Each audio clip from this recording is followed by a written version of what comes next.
And good evening. Welcome to the Deltahead stream. I am James Howell, and tonight we are doing part 4 of The Secret of Monkey Island 2, or just Monkey Island 2, LeChuck's Revenge.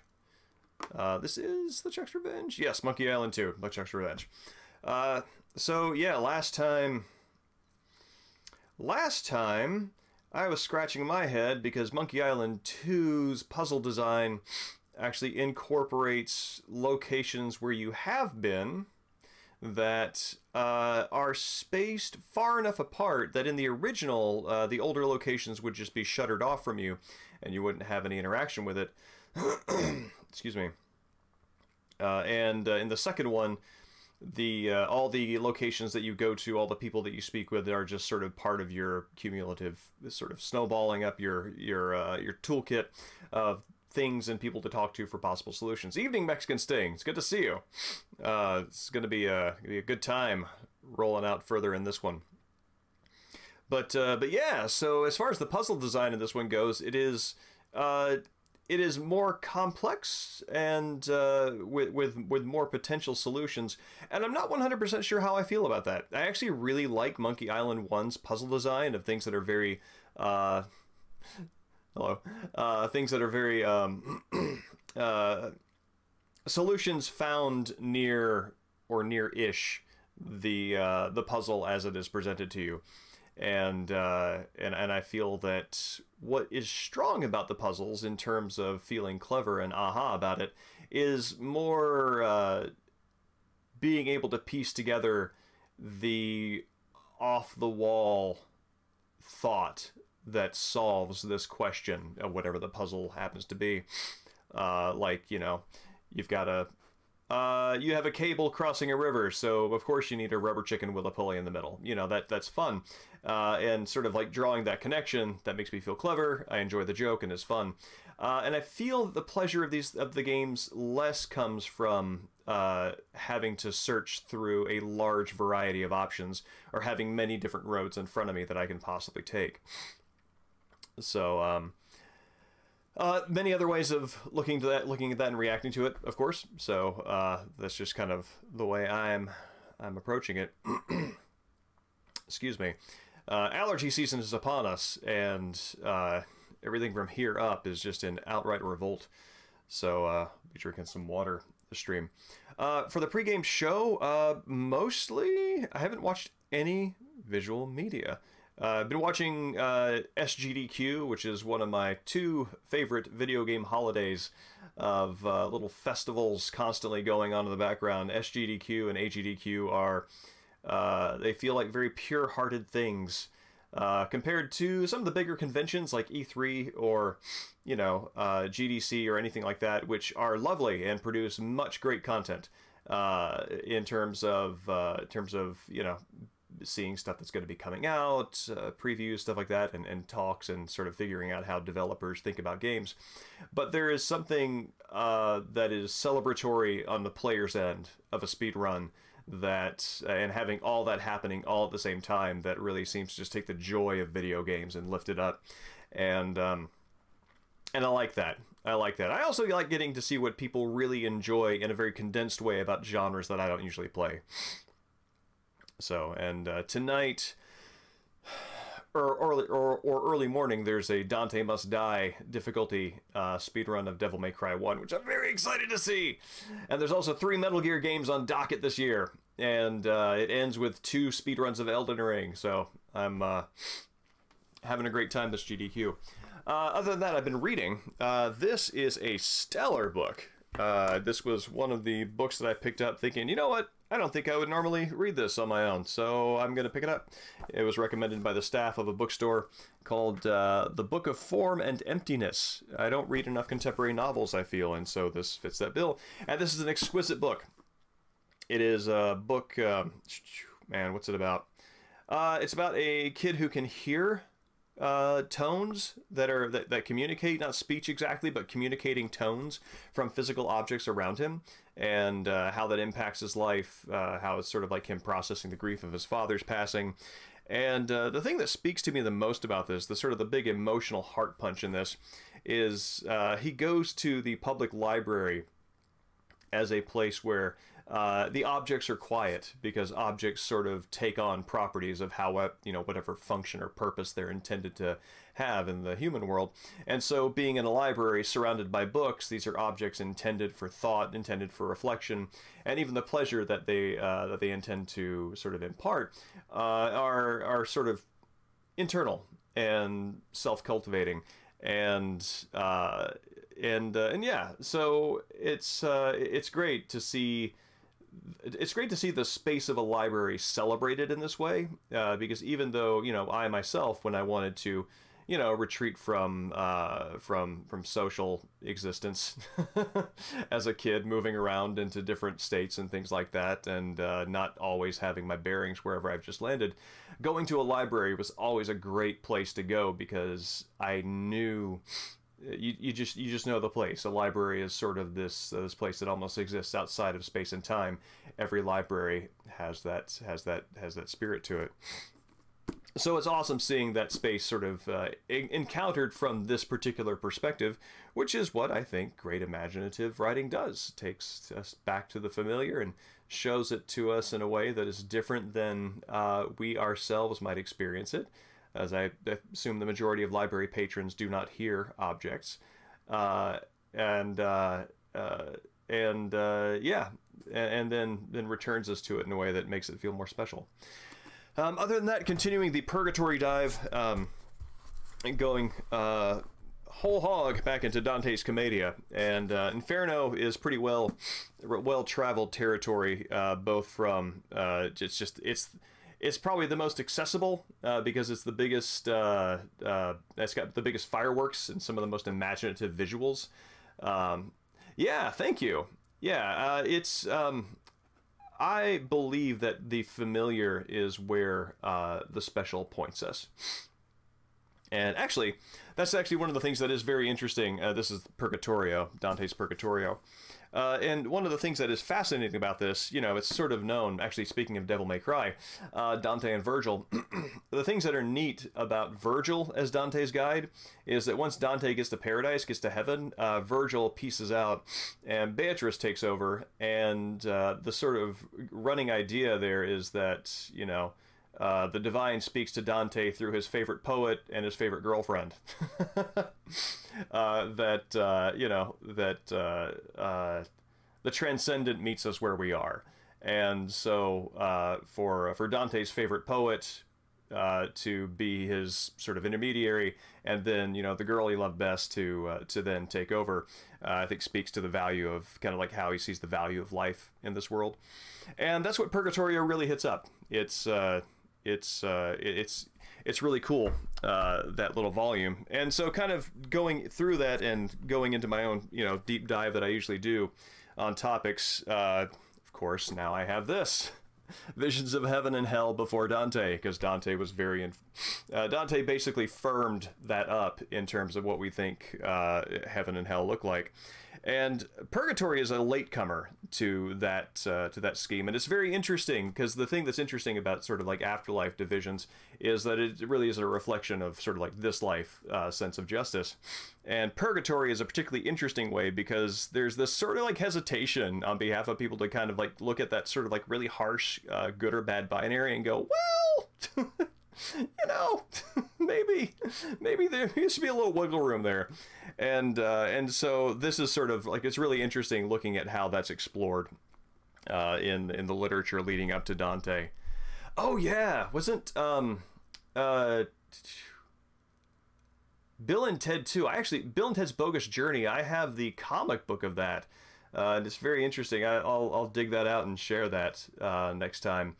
In fact, it could be said that Bill and Ted's entire Bogus Journey is a purgatorial communication. Isn't Purgatory the greatest bogus journey in the end?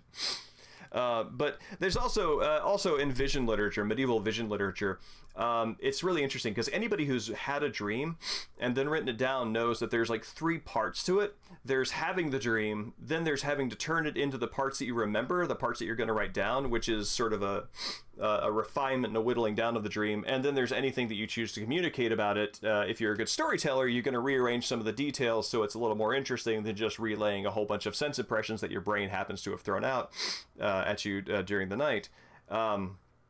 And so when you think about that, and you think about the sort of like refinement that something goes through to become like a sort of a vision of like a post-death vision, it's very interesting.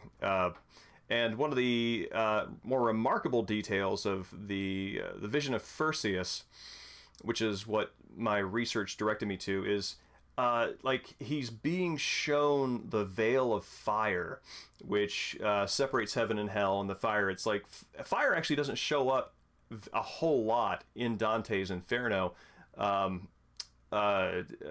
a symbol of punishment. It actually shows up as a cleansing symbol more often than not, and that's how fire shows up in these purgatorial visions. And so like his guide parts the veil of fire, and he starts going through, and a demon shows up, and like there are, you know, souls being in various states around him, grabs one of them by the collar and throws him at Perseus, the guy who's having the dream, and this just like body from hell hits him in the face and the chest, and he looks over and just in the moment of context sees him and recognizes him. You know, it's that sort of Dante experience of going into the afterlife and seeing somebody you knew. So yeah, this burning body just gets thrown at him and hits him here. He looks and with horror recognizes the face, and then the angel who's his guide grabs the damned off him and throws him back into hell. This poor guy just got ping-ponged back and forth. And in the way that these things go, it's sort of like a stigmata thing, right? He wakes up from his vision, and he's got scars on him showing that it really happened. And but yeah, just that visual of like being flown through a column and having a person hurled at you as a missile, and then that moment of recognition and thrown back is very evocative. And that's the sort of thing that you don't get in many other sources. So good on you, medieval imagination.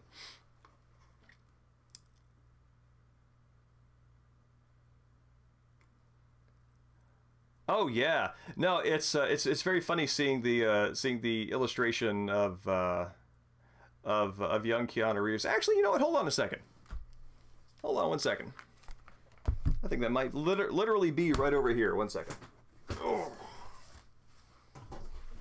Oh.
Storyteller, RoboCop, Archangel, Ghostbusters, Ghostbusters. There's another Sarah. All right, one more place it could be.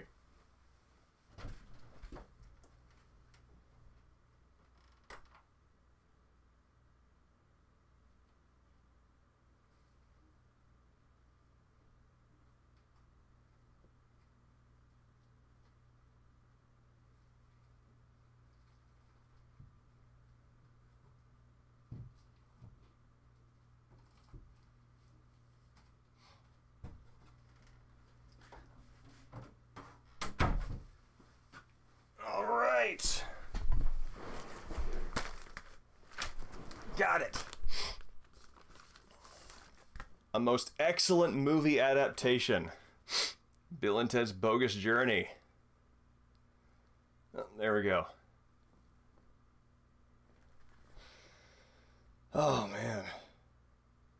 It's the advertisement on the back. Advertisements in these old comic books are awesome.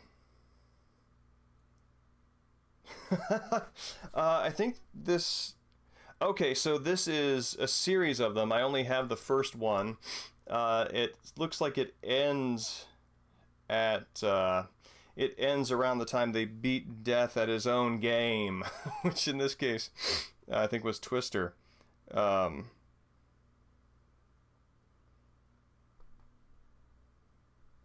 Or is this? So wait, hold on a second. At the very end, Bill and Ted are defeating Evil Bill and Evil Ted, which I think actually that is the climax of the movie.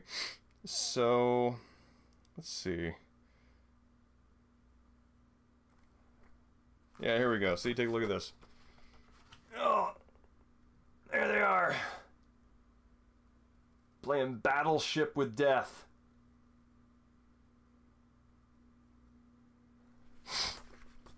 Let's see. Okay, yeah, this ends with epilogue. Here we go, yeah. Oh.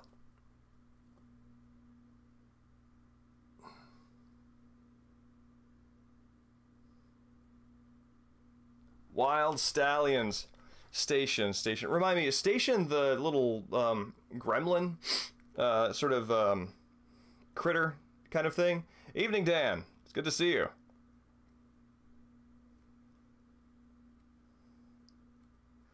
Alright, let's see. Man, I haven't thought about this in forever. You know, even having a... Oh, wow, look at this guy. This guy's got... This guy with the green jacket's got some Stan from Monkey Island style patterning on his jacket there. Bet you that those hard right angles stay the same no matter how no matter how much he moves. That's right. I loved Bill and Ted when I was a kid. Bill and Ted was awesome. Oh yeah. Yeah, look at that. There they are. Playing Twister with Death. You must play me again. Best 2 out of 3. I saw Station in here a second ago. Yeah, here we go.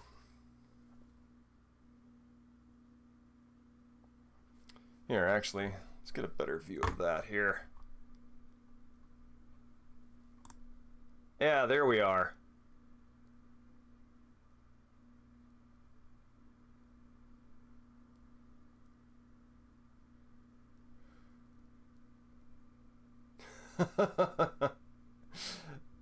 Yeah, it's great. This is almost manic. Let's see. Evan Dorkin, most excellent adaptation in pencils. Stephen DiStefano, Marl Severin, Ron Boyd, resplendent inks. Kurt Hathaway, Tom Orchikowski, awesome lettering. Robbie Bush, stellar colors. Evan Skolnick, non-heinous assistant. that's nice. Fabian, or is that Fablin? I think it's Fabian Nicleza. Non-heinous editor. Tom DeFalco, non-heinous chief. So, yeah. This is... Oh, yeah, check out the advertisement in the front. Look at that. Let's see if I can angle it. There we go.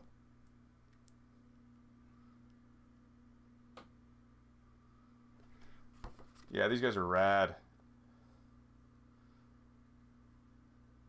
Oh yeah, I think when they go to hell, they encounter these folks here.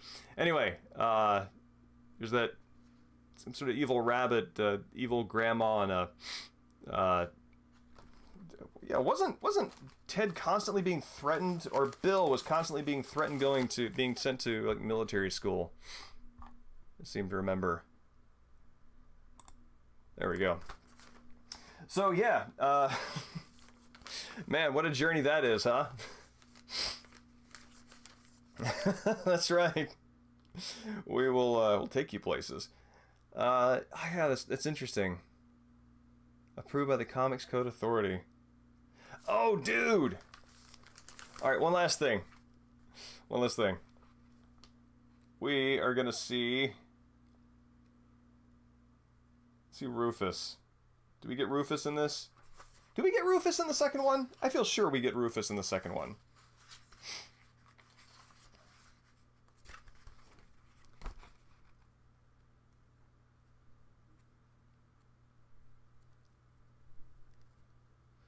I'm not finding him very easily, so what we can do is I can show you this, which is what made me think of it.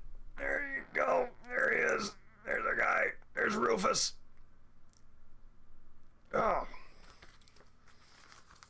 And that always interests me because I am fascinated by having researched comics in a variety of professional capacities.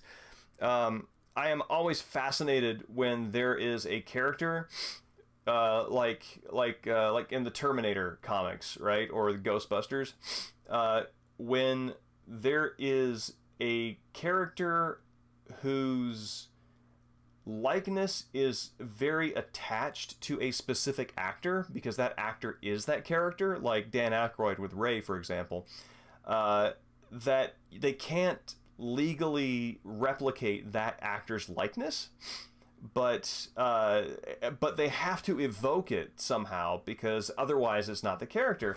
And so how they find that middle ground is sort of this caricaturist art of figuring out what details are the most prominent or pronounced or recognizable, and then building off that and what kind of designs you come up with is pretty neat. If you look at the current IDW run of Ghostbusters, the main characters, the renditions of Egon, Ray, Winston, and Spangler. That's it, Spangler.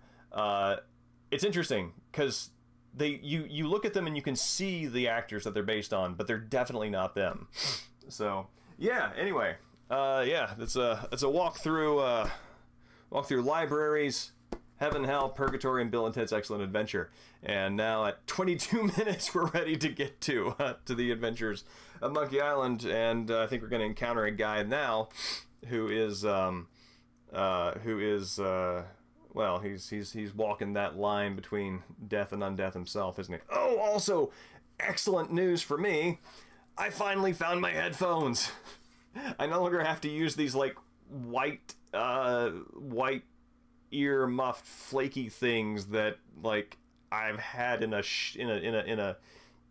a bag for like 10 years that like the padding is like actually falling off when I get done with a stream. It's like I've got dandruff, and I finally have these, so now I'm very happy with this. So let me get my keyboard up in my God. You are welcome, sir. Yeah, Ghostbusters cartoon was like that. I actually find that Egon from the real Ghostbusters cartoon has a look that is as iconic as Harold Ramis. And, you know, because I saw the real Ghostbusters cartoon more frequently than I saw either Ghostbusters 1 or 2 in the theaters, or, you know, we did have that on VHS. We you know, you borrow somebody's VCR, rent it from Blockbuster, copy it, you know, hook one VCR up to another and copy it on home VHS. And so we did have that, but yeah, just having watched like the real Ghostbusters more than the movies themselves, that Egon with the sort of like very very densely curled pompadour is sort of like more my vision of it than Harold Ramis. Anyway, here we go. Let's see, where were we? And I like that we're like 24 minutes in, we've been talking about books and comic books and movies instead of playing those. I think we wound up chasing off at least 2 or 3 viewers. We're like, it's never gonna get to Monkey Island.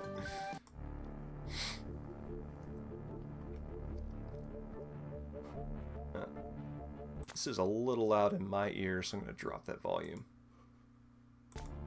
There we go.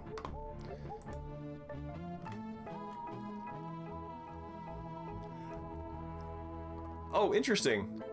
I think I just found out that LeChuck is back. And so... the music changed.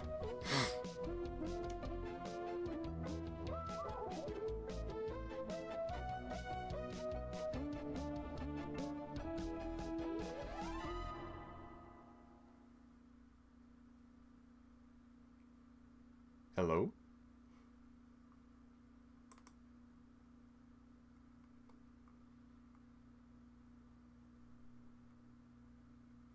Yeah, too much monkeying around. That's, I guess the music is like, no thank you. Get back to business. Oh, that's wild. I actually did not know that. That's a very much a...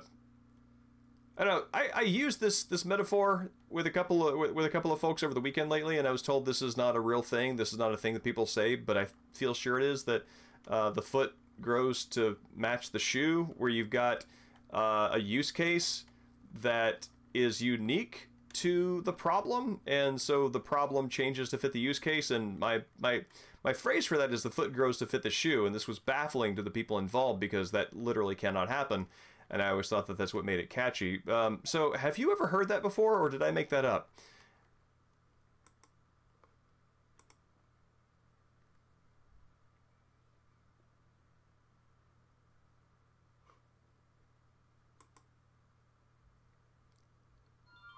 There we go.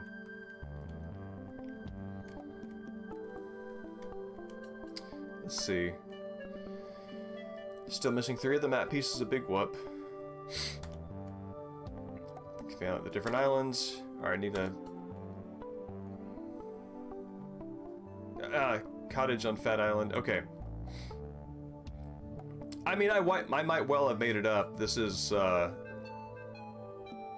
how my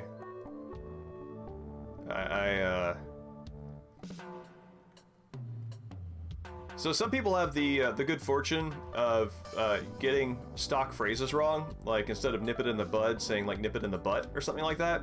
And that's charming in its way, and enables you, but you still kind of understand what they're saying. They're just mishearing. They're just they're repeating something they might have misheard, which is a slight advantage over coming up with idioms that are entirely of your own making, that you don't know are entirely of your own making. I'm sure I've mentioned this before on the stream. This was actually a game that some friends and I used to play, which is to come up with the most, just kind of use, you know, we're from the South, and so come up with like Southern, good old boy, redneck sounding phrases that mean nothing, but are plausible because you just sort of assume that they're idiomatic. And I think my favorite was, don't get on my truck side, which, again, means nothing, but you kind of intuit what that means. And this might have just become part of how I think about things. This might have just become something I do. Another one was like, well, I'm not too good with numbers, but as a way of expressing humility in the face of the problem I don't particularly want to think a whole lot about.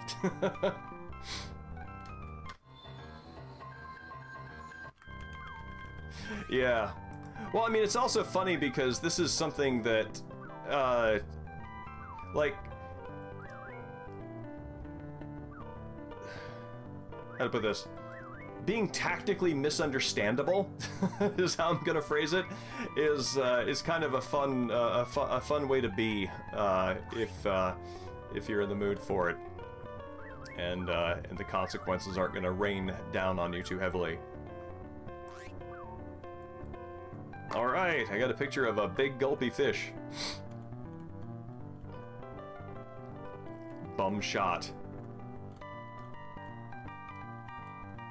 I can see, yeah, no, that's got like several different angles that works from. I dig that. That's part of the Big Whoop treasure map. I don't know a lot about the piece, but there's supposed to be a book in the library that tells all about the whole map. Okay, so I need the book in the library that tells me about the whole map. That's part of the Big Whoop treasure map. I don't know a lot about the piece, but there's supposed to be a book in the library that tells all about the whole map.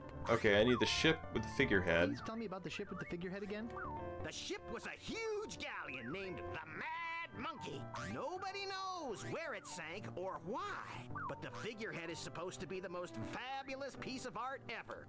That's why I want it. I'm a collector of fine art, as I'm sure.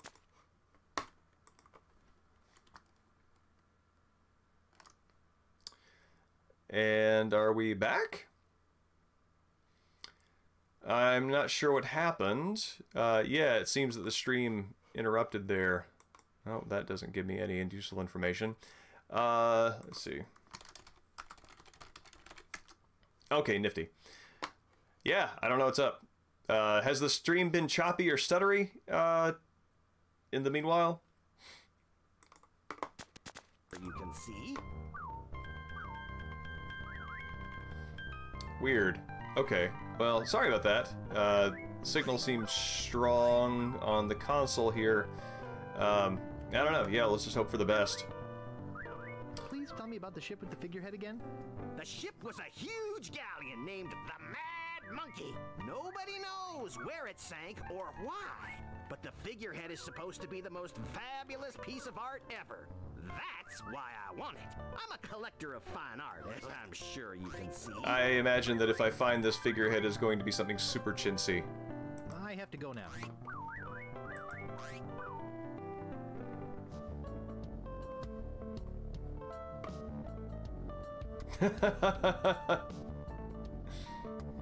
Yeah, no, it's like it's like this like extra level of shot that is yeah, extra broke.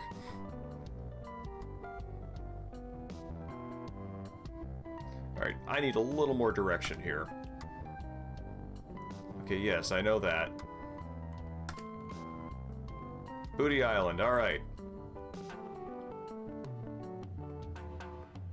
Where'd you want to go? Deep inside LeChuck's fortress. LeChuck, sir, I regret to Embarrassingly report that fixable. Guybrush has found one of the map pieces to Big Whoop. You will regret it a lot more if he finds another. Stop him at any cost. But remember, I want him alive. Yes, sir. He's shambly, isn't he? Oh, this is Booty Island. Okay. Oh, did you see the gameplay trailer for Return to Monkey Island?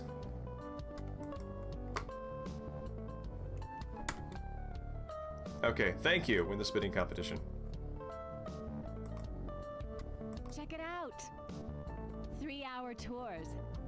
Thousands will spit. Hundreds will win.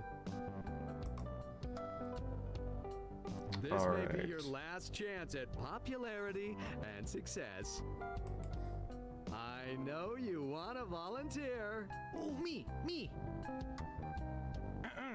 The Phlegm Master ready for his comeback. Spit away! Yeah, wonder how I could do that. I would need to fool around with some of the Streamlabs settings. You can do it, man. Yeah, let me see about that. That would be good. Better not blow it, man. Better not blow it, man. Oh, weird. The audience is a Spitter. peanut gallery over here. You stink. Home, baby.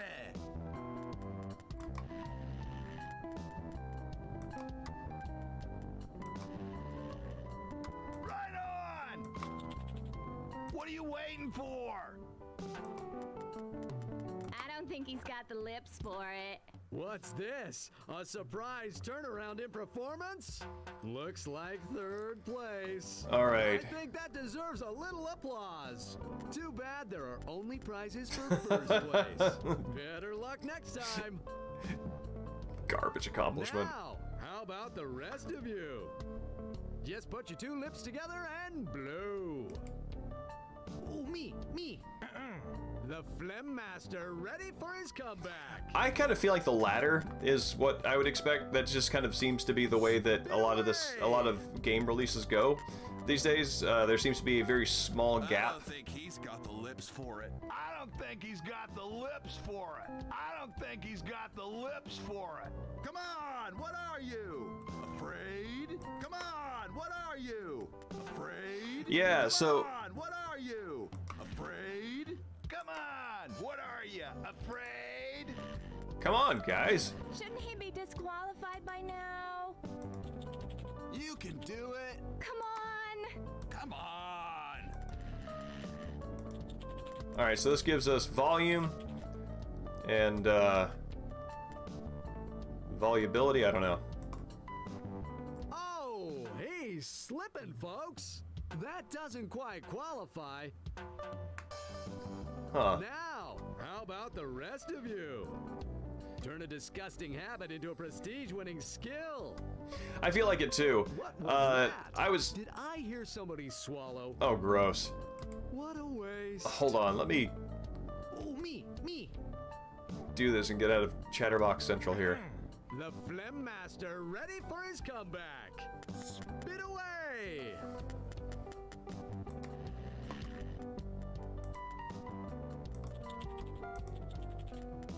Hey, spitter, spitter, spitter! Once again. Okay. That doesn't quite qualify.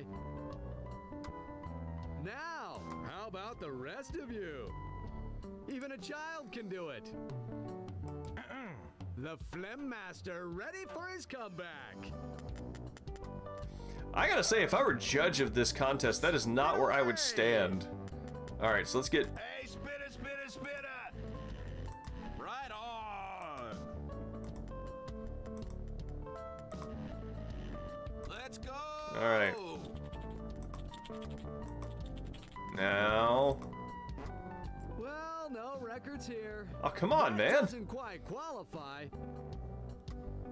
That was a Now, quality how about loogie. the rest of you? I hawked. Just put your two lips together and blow.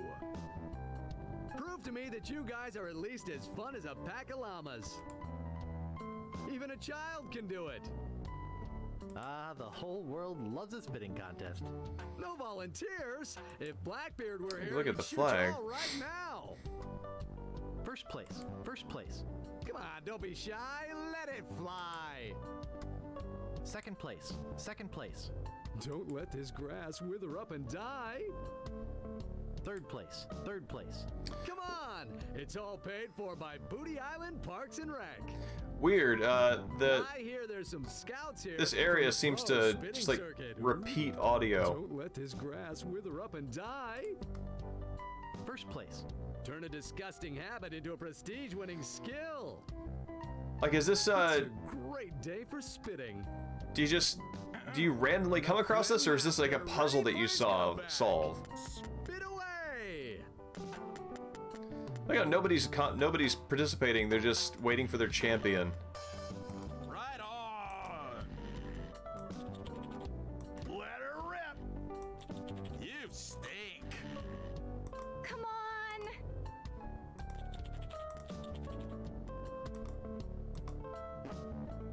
Hey, he's been working out. Looks like third place. I think that deserves a little applause.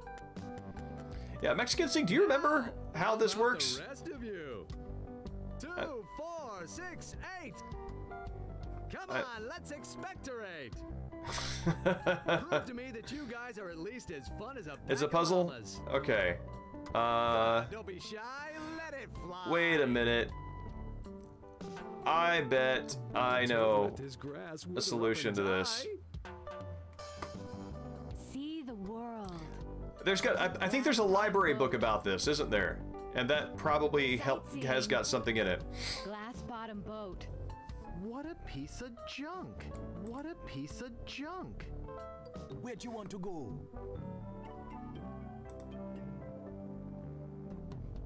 Nope, wrong island. Fat Island is where I want to go.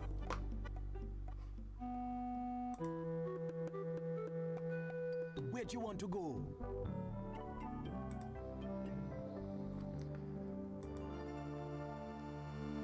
Again, we have some matching between the pregame show and the game, because here we are in a library.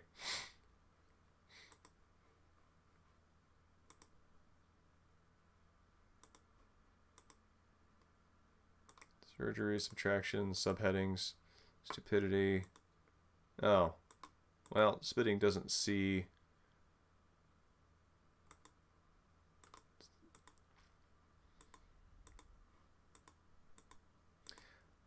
Loogie? Maybe loogie.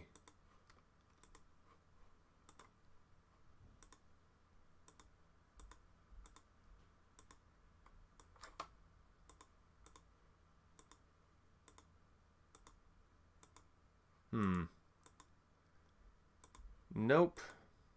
That doesn't have it.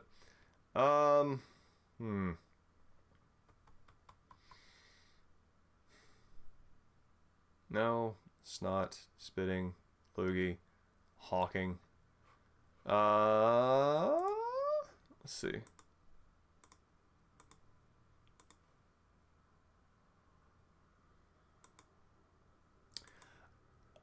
Oh, that seems right. There is the grog at there's the grog on Scab Island.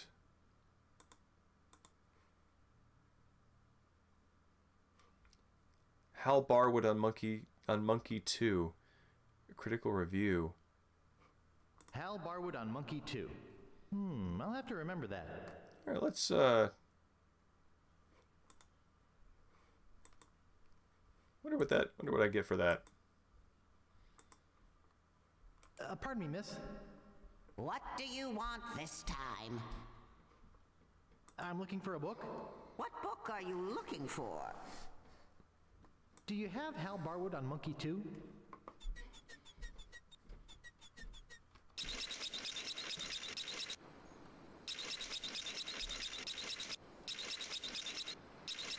Oh! Here you go. Anything else? I won't be needing any more books just now.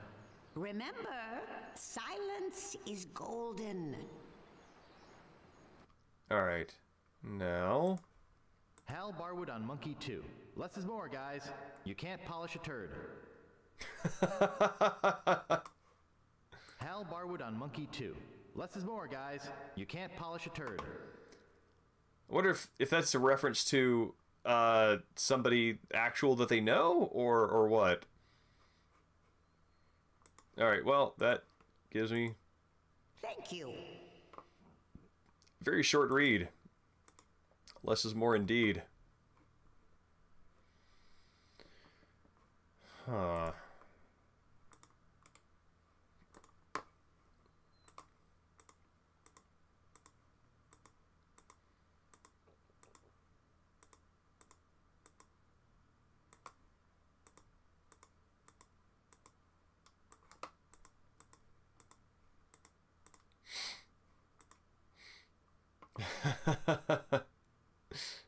True.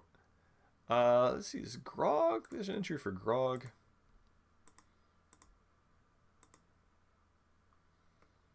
Grog, addiction to... Nah! Come back.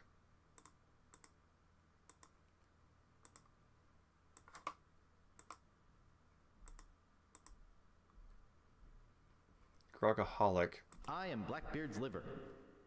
I'll have to remember that. I think I'll try a different drawer.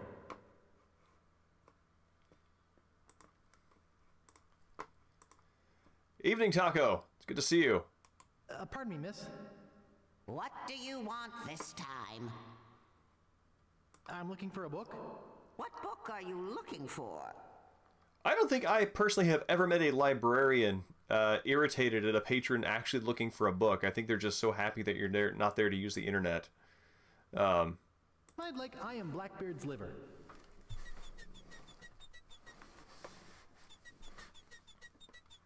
Okay, here you go. Anything else? I won't be needing any more books just now.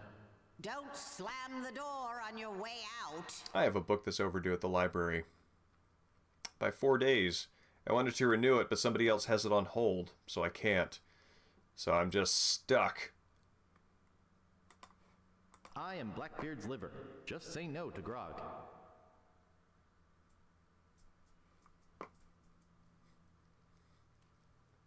Fair.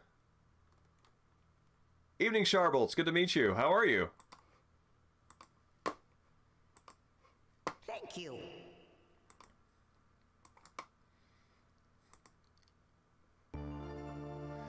It is. The Monkey Island games are lovely. Where'd you want to go? Oh, I guess in my experience, like just because I was such a regular library goer and I hung out there, just kind of it was kind of a hiding place of sorts. From having to make new friends, from like moving into a new place. But yeah, the librarians, once they get wind of the fact that like you're like a library kid, they like you, and they're very nice to you.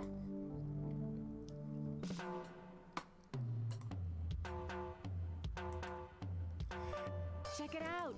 I agree, Sharble, and I'm especially wait, oh no, I didn't mean to go here. I meant to go to Sunken galleons. to Cruises. the other island. Cruises. I'm very glad to see that Return to Monkey Island is coming back out. Where'd you want to go? Or is coming out, not back out.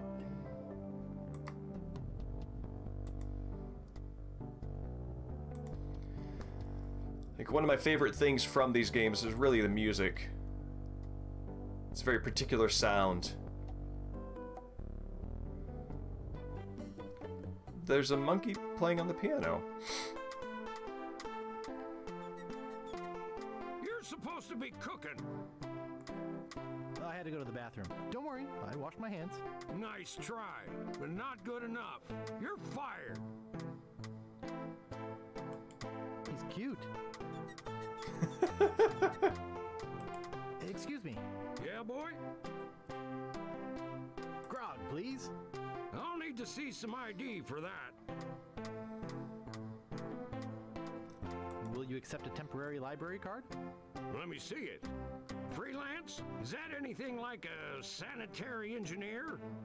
No, not quite. Well, all right. Can I get you that drink now? I can use a library card. Yeah, I could really use it. Name your poison. What do you got? Well, we have some specialty drinks here at the Bloody Lip, like Yellowbeard's Baby, Bloody Stump, and Blue Whale. Yellowbeard sounds like, well, I guess a beard can technically be blonde. I'm thinking of a phlegm infused grossness. Oh yeah, sorry, Sharble. I'm kind of I'm going through this as a remembered experience, but one very long ago. So I'm trying to remember it as best I can. I'll have Yellowbeard's Baby. Well, you can try, but I don't think nature's on your side. You've been waiting to tell that to somebody. Please. Hey, I have to crack jokes. It's a union thing. That'll be 1 piece 8. Okay. Here you go. And here's a complimentary Crazy Straw. We give them to all new customers of the Bloody Lip. Taco, that's amazing. That's a great detail. Nice place you have here. Well, see ya.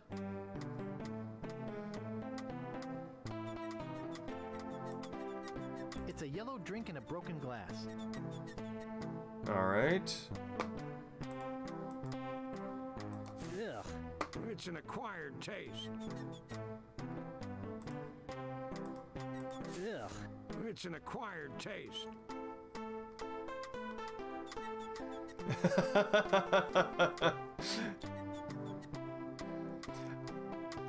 That's great. Yeah, one thing that I really hope, being in the age of swag rather than feelies, if there is any kind of merchandising done for Return to Monkey Island, I hope that there's a rubber chicken with a pulley in the middle. That would make me very happy. Excuse me. Yeah, boy? And yeah, Sharble, I agree. The voices Bartender, get me a drink. Name your add a lot to this. Give me a bloody stump. I can't. Chainsaw's out of gas. Hilarious. Yeah, I cracked myself up. That'll be 1 piece 8. Okay. Here you go. I like that this guy is like, he's a proprietor of a rough and tumble, you know, pirate pub, and Bartender, get me a drink. he's full of dad Name your jokes. poison.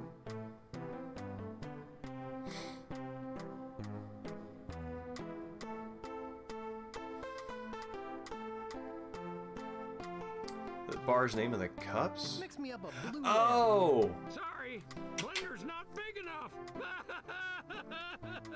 Oh, but seriously, that'll be 1 piece 8. Okay. There she blows. Oh yeah. So, here, I can show you this. Oh, let me disentangle myself from my equipment here. I'll grab this real fast. Check this out. Oh.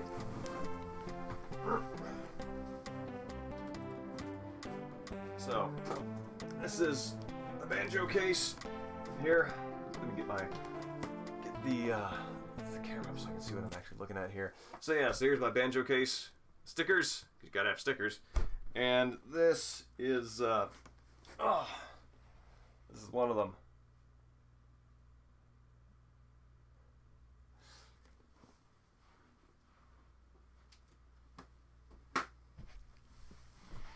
So that's a good, that makes me very happy.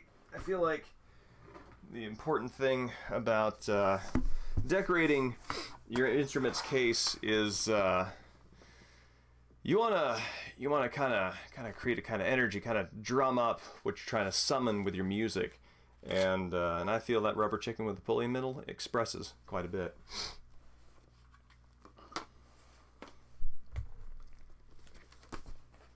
Sharble, thank you. I appreciate that. But again, I'm not looking for hints. I'd like to figure it out organically. So yeah, I'd appreciate no more hints or solutions to the puzzles. Oh, where are we? There we go.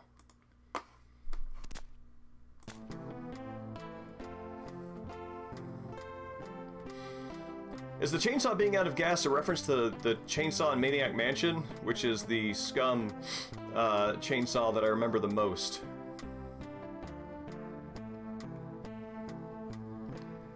I actually don't remember the banjo. That's fine. No, I appreciate the spirit of it. Nice place you have here. Well, see ya. Oh, red, green, and blue. Interesting. Is this a different broken glass? There it is. It's a blue drink in a broken glass. It's a red drink in a broken glass. He's cute. I'll remember the banana thing. I will come back when I know what that pertains to. Excuse me. Oh wow, I don't think I ever appreciated how when the bartender spits in the glass to clean it, you can actually see the little green phlegm flecks. Evening peas. And thank you. I will try not to. I can hold my breath for 10 minutes, so I feel that I am set up for success. How are you tonight? It's been a while. Is that just like an ink spot? We can't go there, man. That's the forbidden triangle. We can't go there, man. That's the forbidden square. Yes, my first interaction with Peas was congratulating me that I didn't fall for saying the name straight out in acknowledging it. So every time I see you show up in chat, I think like, yeah, that's right.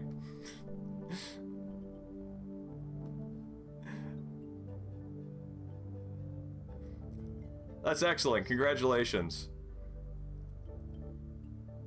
So where is... Yes, this here. I was thinking about this. I was thinking about this today. Glass bottom boat. Oh, hold on a second. 2, 4, 6, 8. Come on, let's expectorate. I actually need to get someplace where it's not going to chatter at me. Oh no, this is like the worst place for that intention. I knew you'd Crap. come back. My customers always do, eventually.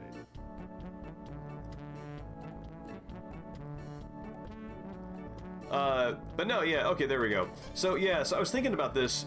It's something that I remember from like having to go through like a big rush of exams or semester, or and then, you know, later in life as an adult when like when like a project wraps up or something, and like this feeling of how much you've been carrying the I don't know, the memory, like, what I'm trying to say.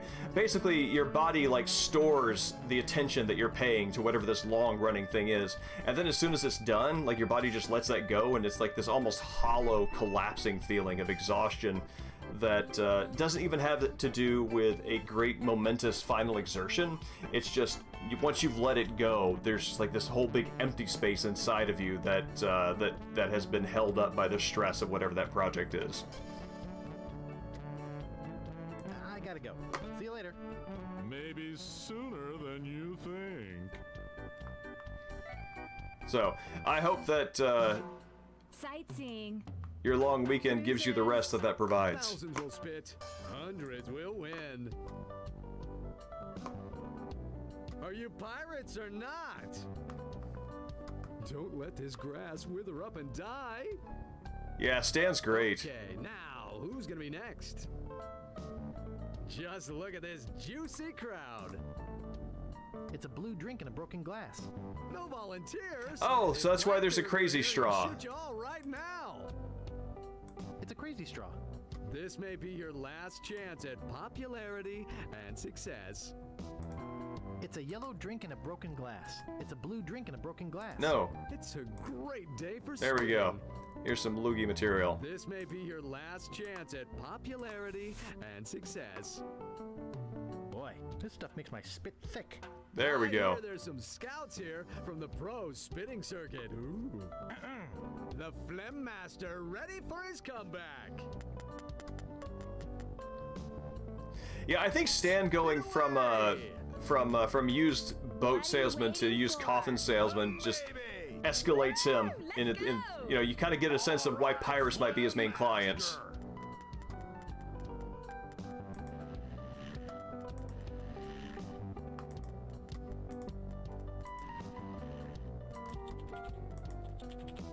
I feel like they Hey, spitter, spitter, spitter, spitter, spitter. Come on, spitty, spitty, spitty. Woo! You can do it! All right, Phlegm Master. What's this? A surprise. Did I make first turnaround place? performance? Or do I have to hit him? Looks like Second place. Okay. I think that deserves a little applause. Now, how about the rest of you? Don't let this grass wither up and die. Like, it's amazing that he's walking around on that. As fun as a pack of llamas. I imagine that walking around on that is like Blue. Boy, this stuff makes my spit thick. like walking on a lawn that you know like a dog uses, so you're just sort of like gingerly stepping around, hoping you don't step on something that the dog left behind. The Phlegm Master ready for his comeback. All right, I'm just gonna get more ammunition here. Spit away. Just gonna really dig back and find what I'm made out of. Come on! All right, Phlegm Master. Woo! Let's go! Home, baby! Let's go! Well, no records here. Looks like second place. No, you're right, Taco. I think that Now, how about the rest of you? he's a Come on, don't be he's shy. a man of his word. Fly. Turn a disgusting habit into a prestige-winning skill.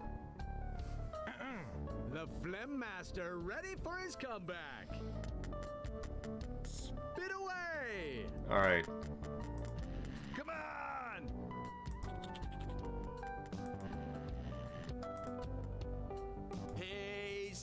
spitter, spitter, spitter. Hey, spitter, spitter, spitter. Well, no records here. Looks like second I was just wondering that, Sharble. I think I think there's a little curve at the tip of his toes that, you know, those kind of boots that sort of like elven style boots. I think that's what he's got. Hundreds will win. On the other hand, maybe there's just his toes curled up. Let this grass wither up and die. Boy, this stuff makes my spit thick. Come on! It's all paid for by Booty Island Parks and Rec. The Phlegm Master ready for his comeback. Something taunting about clearing your throat as a way of, or maybe appropriate rather, about clearing your throat as a way of announcing you're ready to participate in the spitting contest. You can do it, man. Hey, shouldn't he be disqualified by now? You stink. Come on, what are you, afraid? I don't think he's got the lips for it. Come on. Let her rip. Right on. Well, no records here. Looks like second place. Yeah, it looks like she is. Oh, interesting. In the remaster, they actually add a wind-blowing sound effect. Turn a disgusting habit into a prestige-winning skill. He does seem to be lacking the, he's got kind of the Howard Stern glasses in the original, but he doesn't have them in the remaster. What was that? Did I hear somebody swallow? What a waste. His eyes are just kind of hidden by the cap. Just look at this juicy crowd. Oh, interesting. They put your two lips together and blow. turned the buckle on his head into a skull. You think spitting is gross? I'll tell you what's gross. Swallowing that stuff is gross. Actually, no, that's a really good point. Yeah, I'm trying to use the wind. I'm not sure what if is there like a particular combination of these inputs that I need to use? Because I have my own intuition about what consistency a good solid loogie needs, but translating that into what the game developers think one is, well, I mean, you just gotta accounting for regional differences and what a good spit is. It's hard to know.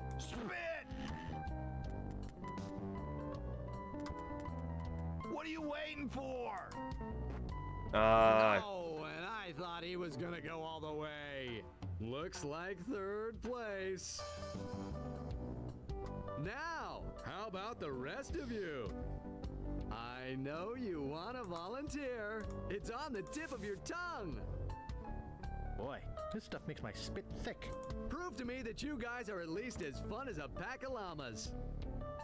That doesn't seem to work. Oh, I hear there's some scouts here from the pro spitting circuit. Ooh. Oh, me. Okay, so is it just like timing with the wind then? The Phlegm Master ready for his comeback. Spit away. Come on. Right on. Baby. Right on. Let her rip.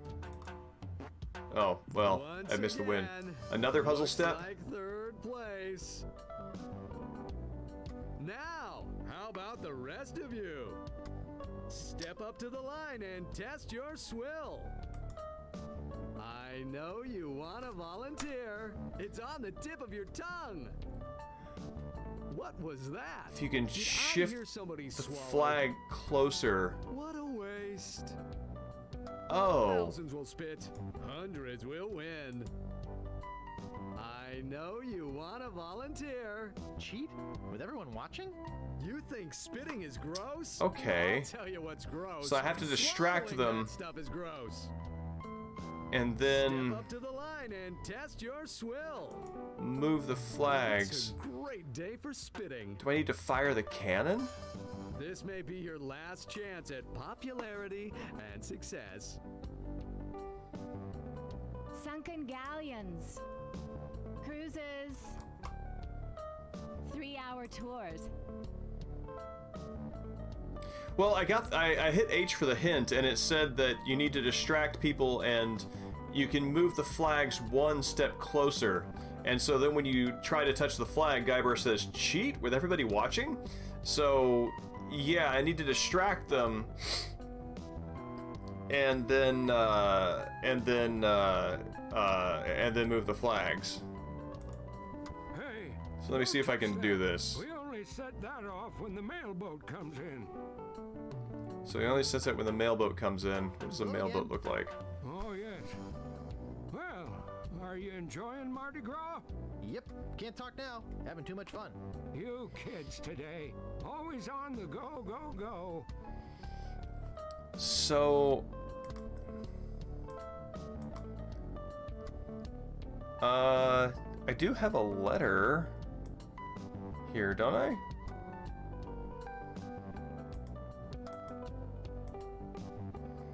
Gross.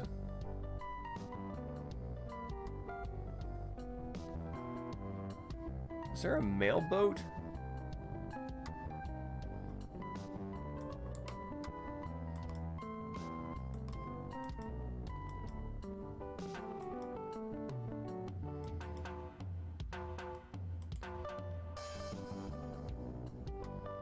What a piece of junk.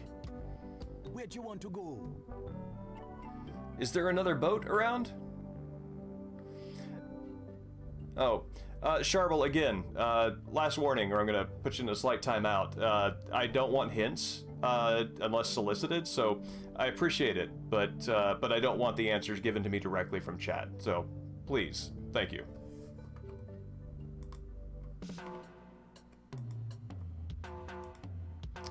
But, now that I know that...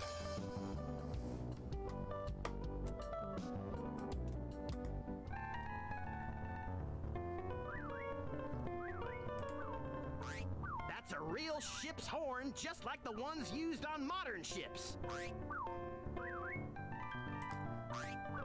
I'd like to buy this ship's horn. Okie dokie. That'll be 40 pieces of 8. Which I weirdly have. Okay, I'll take it. Let me get you one from Overstock. Here you go. Oh wow, so he keeps the display version right there. That's a real ship's horn, just like the ones used on modern ships. Made in Hong Kong. Of course, because everything in this area is a souvenir. So, like, going with the conceit that, like, this is all Guybrush pretending to be an adult and pretending to be a mighty pirate, and he's, like, what, like 9? The continued sort of, the fact that he's, like, everything is still merchandise, everything is still a shtick, and, you know, he's, like, spending his allowance or whatever, is good. I like that they keep that up. I know, Taco, right? Especially in an adventure game where Guybrush is sort of just, like, perpetually poor.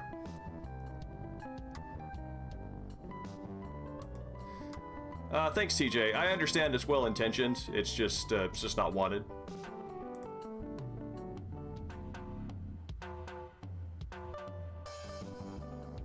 That sounds like the mailboat. I'd better fire the cannon. That ought to do it. Of course, I don't see no mailboat. Well, where's the mailboat? Thought I heard it. I see. Oh, okay, so if I blow the horn near where they are, then I'll be around when he leaves. Then Everybody already has the necessary equipment. I can do a quality cheat. The No, I don't. Ready for his I comeback. don't want to do it. Spit away. Oh, this is super gross, I bet.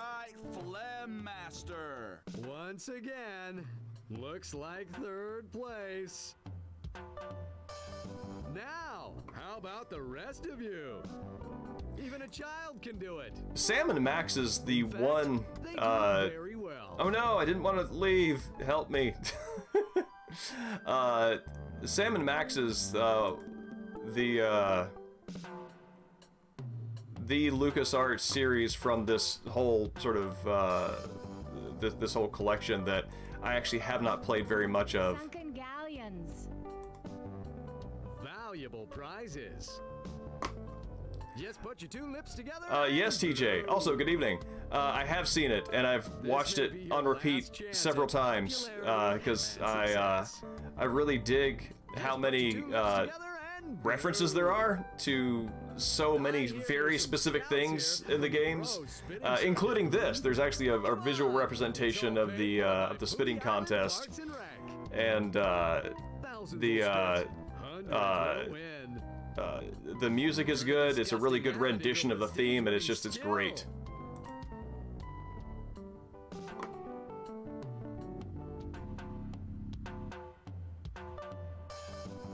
This may be your last chance at popularity and success. All right. Oh, okay, cool. Guybrush does the whole thing. False alarm. As I was saying, turn a disgusting habit into a prestige-winning skill. It's a great day for spitting. Sharble, I think Elaine leaving Guybrush is a pretty good indicator that what makes for an amusing adventure game joke protagonist probably makes for an insufferable boyfriend. Okay, now, who's gonna be next?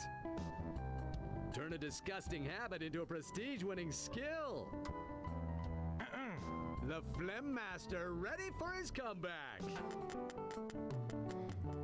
Guybrush is likable only insofar as we identify with him. Or in this case, identify as him. Let's go! You stink! You can do it, man! Here we go. Let's wait for the wind. Hey, spitter, spitter, spitter, spitter, spitter. Oh, wait. Did I not? Spitty, spitty, spitty. Oh, I didn't drink. What's this? A surprise turnaround in performance? Looks like second place. I think that deserves a little applause. Now, how about the rest of you? I actually like the animation style. I've seen a lot of folks unhappy with it, but I think it's attractive, and I feel like it's it actually feels like a more natural extension of the original game's art styles than the remake. And maybe that just has to do with the style of animation or the way that it's animated. But yeah, no, it feels good to me. And success. I hear there's some okay. scouts here from the pro spitting circuit. Ooh. Even a child can do it. In fact, they do it very well. Oh, me. That's great. The Phlegm Master ready for his comeback. Spit away. Yeah, I kind of feel like the very swoopy, swooshy art style that Monkey Island 2 has is like if you look at Monkey Island 1's art style, particularly in the clouds, it feels like this is kind of like where they maybe wanted to go, but didn't quite have it there yet. Right on. I don't think he's got the lips for it. No, Sharble, those are not my kind of games. I'm not super interested in those. Baby! He's cleared first. All right, there we go. That was truly awe-inspiring. Sports fans, we've seen something incredible here today.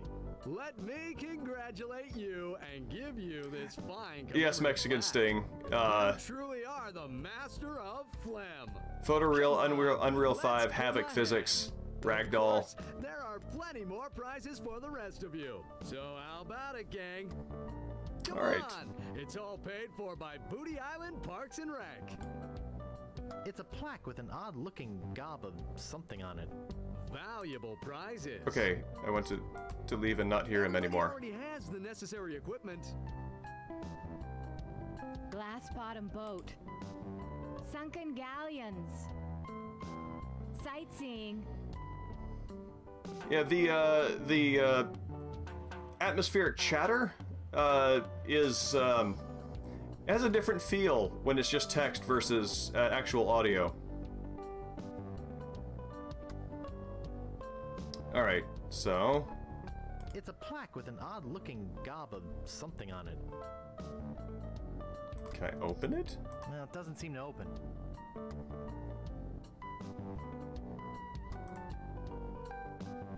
Sightseeing. 3-hour tours. Last day before I leave for Fat Island. Okay. So, I won the spitting contest. This apparently gives me money in the form of a plaque? Chartering a ship. Great.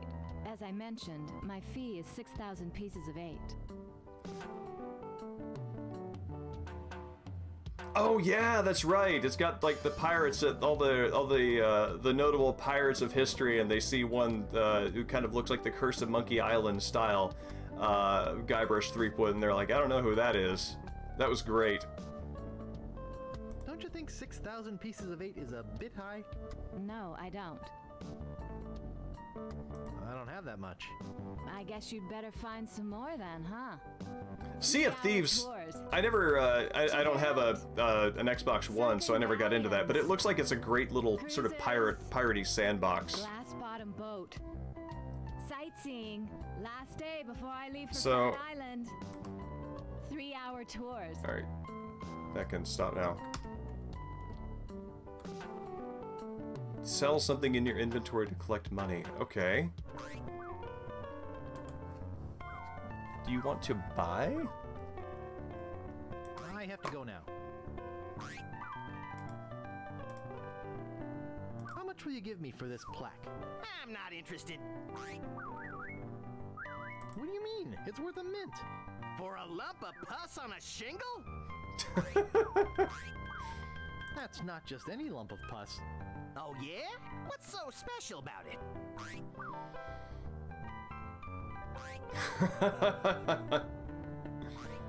The spit of the person who killed LeChuck is on it.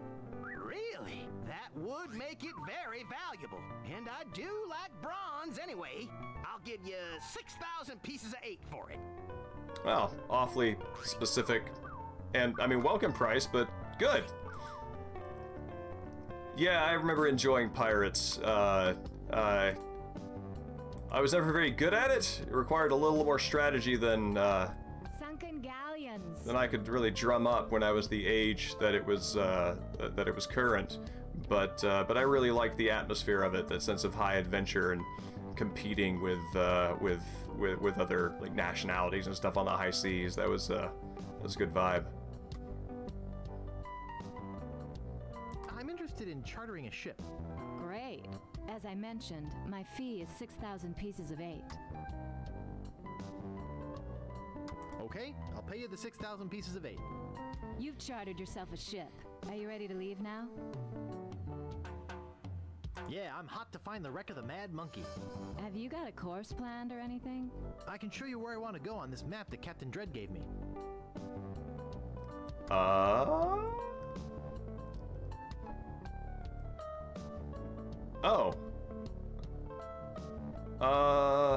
Sure, let's go to that spot. Here we are. What now?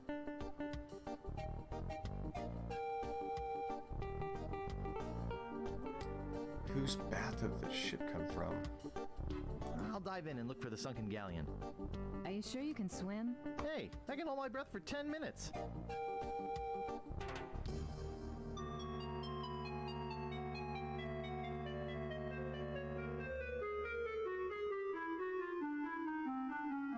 Just dives in fully clothed. Oh, this is nightmarish. Oh, I don't like this at all.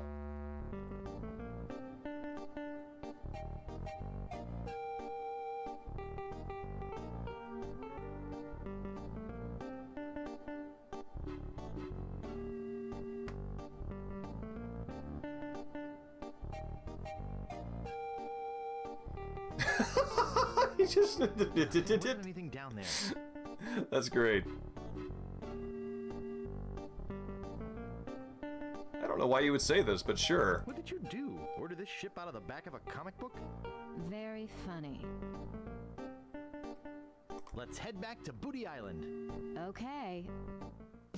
I have a treasure guarantee policy with all my charters. Since you came back empty-handed, we can go out again, free of charge. Just let me know if you want to go.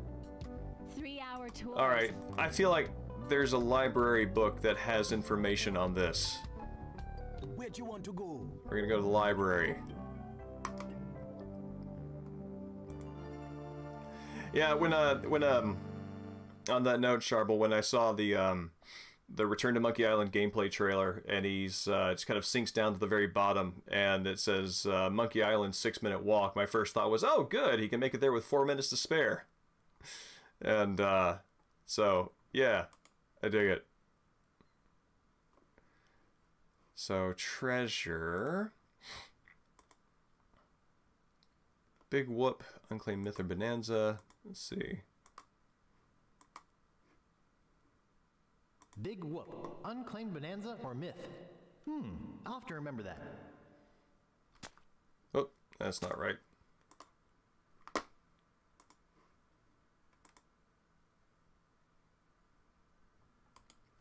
Pardon me, miss. What do you want this time? Yeah, I think, like, I'm thinking about that gameplay trailer, and this is something that I've thought of as I've watched it over and over again, is, I like, when I say over and over again, I'm not exaggerating. I think I've watched it about 20 times by now, and then just had it running on loop in the background because I really like how it mixes together a lot of the, it makes a sort of melody, what's the word I'm looking for? Thing where you take a bunch of songs and they make sense and you smash them together. Anyway, that of the Monkey Island music is how many very explicit references there are to the key visual moments, and even if not the exact visual moments, things that evoke it. Like you know, there's like a bit of Elaine sort of like rappelling down on a rope. Which, you know, makes you think of the opening to this one, where Elaine is sort of rappelling down and sees Guybrush hanging on to what I assume is the treasure of Big Whoop. And so it's like things like that, where it either directly references or evokes the old games. And I'm thinking, like, this is pretty... it's a little more hitting the nail on the head than just regular fan service, and I kind of feel like the intention there is to maybe communicate that, like, yes, this is definitely building off the backs of the first two games. So here are the first two games, here are key scenes from it, and nothing else after that, and this is what is being built upon, and that's kind of what I feel is being communicated by that. Time loop centric is interesting. I think that in Curse of Monkey Island, didn't they explain the ending of this game as LeChuck tricking Guybrush or snagging him in some sort of fantasy world or something like that? I don't remember, but I kind of feel like that's the direction they took it. I'm looking for a book. What book are you looking for? Not that Curse and Return will share the same solution for that, but it seems related. I need Big Whoop, Unclaimed Bonanza or Myth.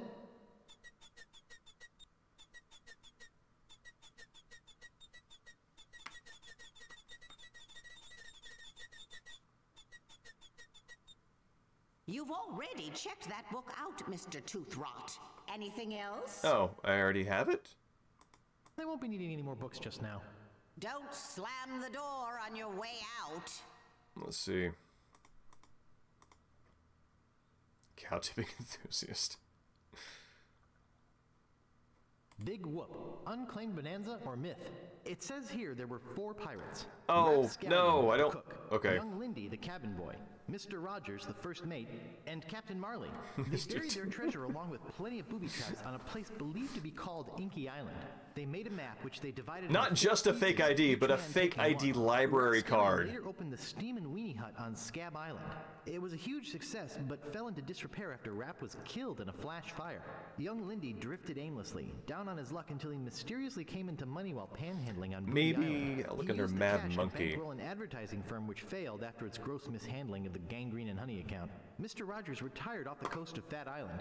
He marketed homemade contests. Who's Gangrene and Honey? If that's like a... his recent disappearance. Captain Marley vanished. Is that a reference to some sort of 90s cereal thing? Like, I'm thinking Honey Bunches of Oats or one of those one of those cereals. Anyway, that seems like a topical 90s joke.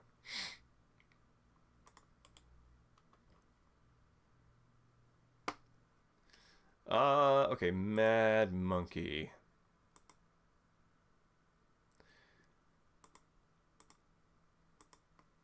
Yes, I too am impressed with how deep this rabbit hole goes. Money. Military. Maze. mathematics, martial, manatees, magic, lyrics. Ah, damn it.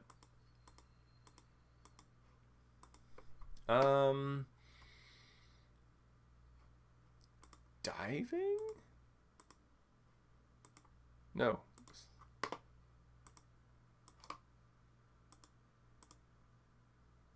Aha!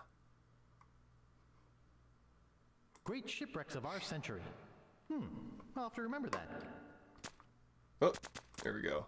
Yeah, that's what I'm thinking. Pardon me, miss. What do you want this time? I'm looking for a book. What book are you looking for? Do you have Great Shipwrecks of Our Century?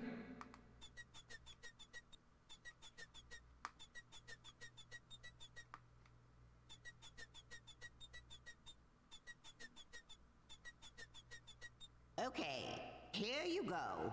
Anything else? I won't be needing any more books just now. Be great if this gives me books are the treasure of the mind. Weirdly specific information, like where it crashes. Great shipwrecks of our century. Says here the Mad Monkey sank at Yep. 33 north. There it is. West. All right, Great so. shipwrecks of our century. Says here the Mad Monkey sank at 30. Whoop, sorry. 33 north. Writing this down here in notes. 3 north, 84 west. 84 west. There. Now I'll never forget it. And I always return these in a timely fashion. Ignore what I said about 30 minutes ago about having an overdue library book in real life.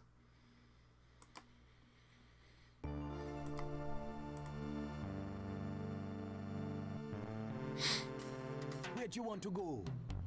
Yeah, the book that I have overdue is like, I was looking for it on eBay, and it's the Lone Wolf and Cub omnibus, which is just obscenely expensive now because it's out of print. And I was like thinking, man, if there was some sort of repository where I could go and get books for free and just read them, where would that be? What word would capture that idea? And then I found it, like, the King County Public Library system is fantastic. It is, I think, the second largest, most expansive library system in the U.S. And as a matter of fact, like, when I moved here, I was dragging my feet on getting, you know, my license and everything like that updated. And then once I found out that if I got a driver's license, if I got my license updated, I could get a full-on, like, library card. That's what did it. I was like, all right, getting into the King County Public Library. It's hefty. I think the total series spans about 9,000 plus pages over like 8 to 9 omnibuses or something. Yeah, it's a big long running series. Yeah, I think that omnibus published by Dark Horse is about the only place that is available in full in English. I'm ready to head out again. Okay, show me where you want to go this time. I did notice that too, Taco Task Force. I wrote this down. 33. Oh no, it just scrolled up. Oh wait, no, there it is, 84. Well, here we are. What now?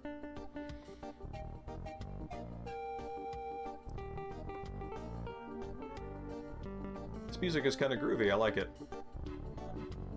What does the water look like here? Oh, that's interesting. They moved the hair from her eye in the updated graphics. Also, they made Guybrush weirdly taller? Huh. I actually like the notion of Guybrush being a kind of a solid 5'7". Makes him relatable to me, because I myself am 5'7". Yeah, I noticed that that it looks like you could play as Elaine too, and that looked really cool. I'll dive in and look for the sunken galleon. All right. The spitting part didn't make me squeamish, but this does.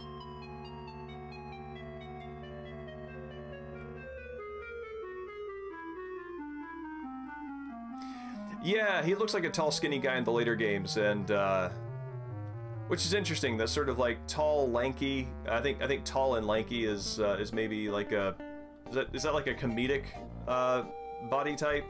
I don't know.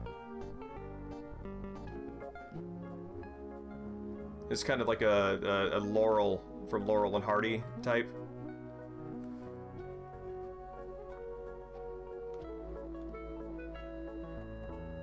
Oh, taco! I have that too. I got that for my birthday this past year, and I got to tell you, it is exquisite.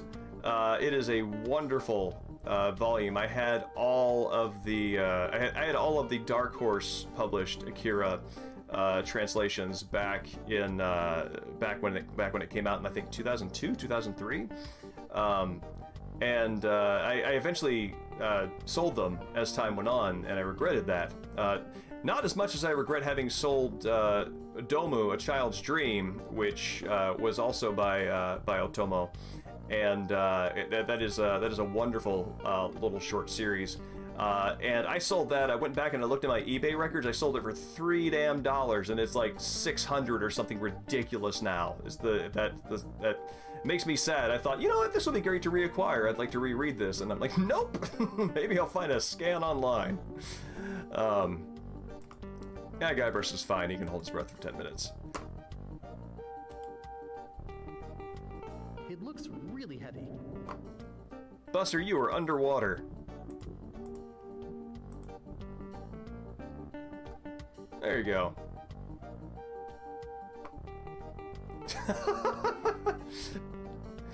I guess he stores it in that same extra large pocket that they put that dog in. Looks like Kate's anchor.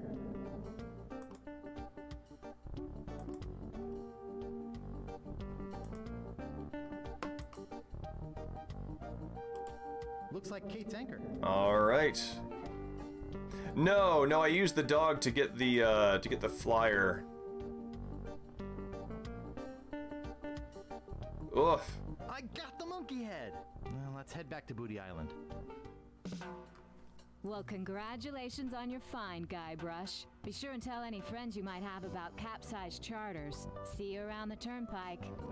Cruises! Evening short sleeve. No, thank you. I unfortunately don't have time for that. This is more of a hobby thing than anything else, but thank you for the offer. See the world. Alright, time to trade this sucker.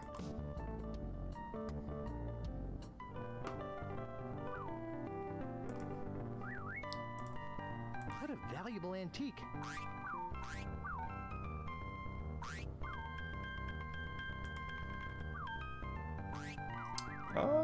Let's see.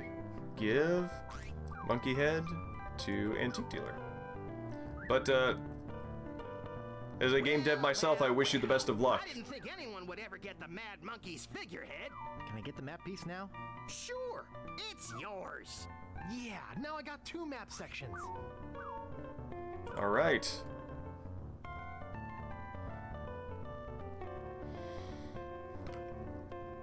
Weird, the Guybrush holds north to the right. Actually, that's kind of interesting because I think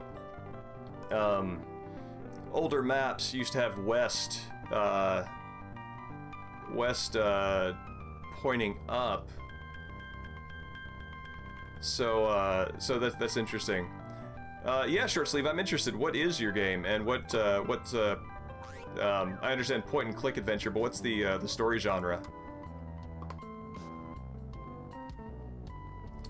All right, so I got the map here.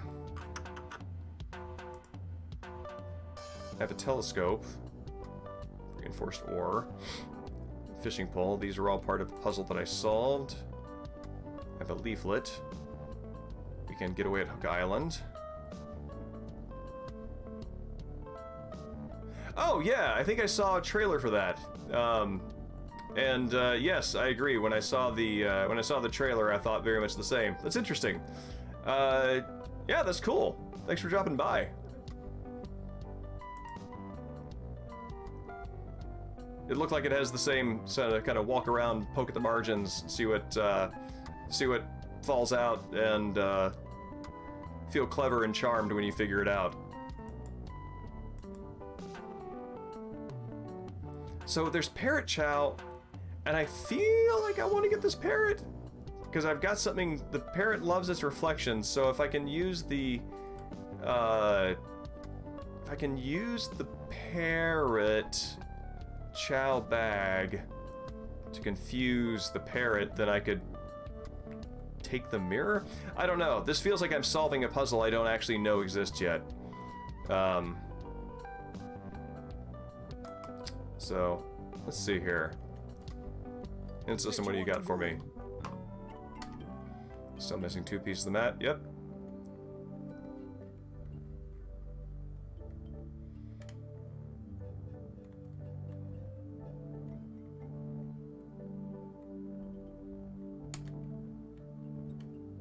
Yes, I know. 2 of the islands. There we go. Scab Island, Fat Island.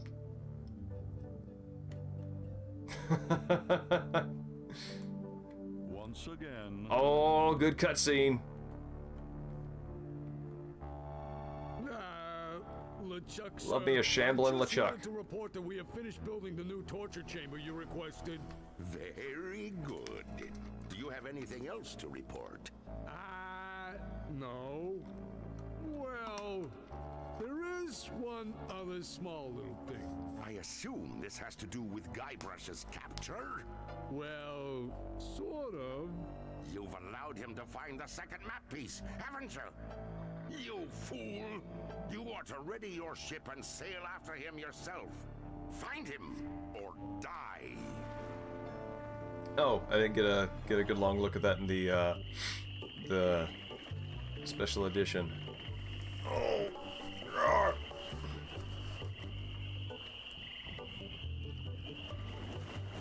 I feel like Guybrush has put in the miles. I feel like he can,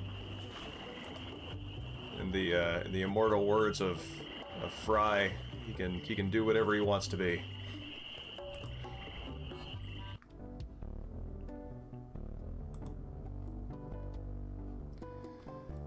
Cemetery.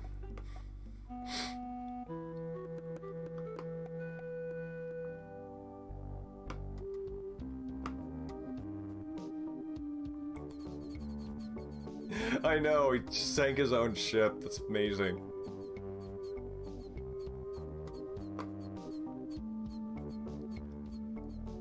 Oh, cool. The bats do this here, too. So this is something that I've noticed, in bats, in video games, like, especially like the Castlevania games, the bats will fly kind of laterally, like horizontally, like that, right? But they'll show you the profile where you're looking at the bat head on, and you can see the wings, kind of like M-birds, like on a child's drawing. But the bat is like moving side to side, which implies that bats are sort of hovering in some sense and can use that hover power to move left to right. So they don't actually need to use it to propel forward. They just kind of stay in place and you like that.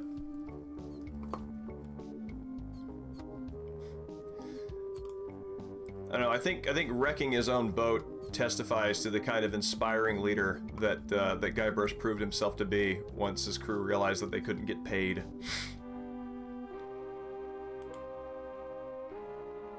Nice.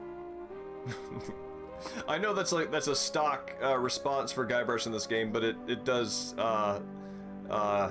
suggest a certain pride in his own grave robbing abilities. Marco Largo Legrand. Hell on sea or sand. The good news is he's dead. The bad news is he bred.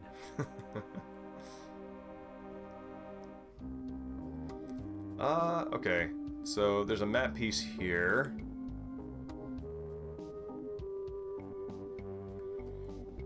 Warning. Quarantine tomb. Inhabitants died of green tongue fever.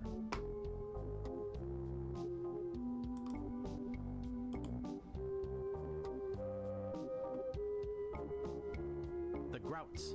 No trespassing. Can I open this? It looks like it's been sealed shut. Stan's Cozy Crypts. A place to spend eternity, not a fortune. I wonder if I need to get... It's locked shut with a big rusty lock. Buried here. A short sleeve, I have the best memories of Monkey Island 1. And, in many ways I do prefer it, which is not to speak badly of this game at all. I think this game's fantastic. I think Monkey Island 1 feels a little tighter to me in some places, and I think that it will forever have a dear place in my heart of giving Guybrush the option to close the game out and by saying never pay more than $20 for a video game, and then be confused as to why he even said that. So it's great. It's a very Guybrush way of breaking the fourth wall and then pulling back and not understanding what just happened. So I'm thinking I need to get buried here, which means I need to find myself a used coffin. The Quagmires. No trespassing. It looks like it's been sealed shut. The Ricketts. No trespassing. It looks like it's been sealed shut. So... oh, that's neat. I had never noticed this, that they use the upturned anchor as a kind of cruciform for the to mark the cemetery, like they do here. It's neat.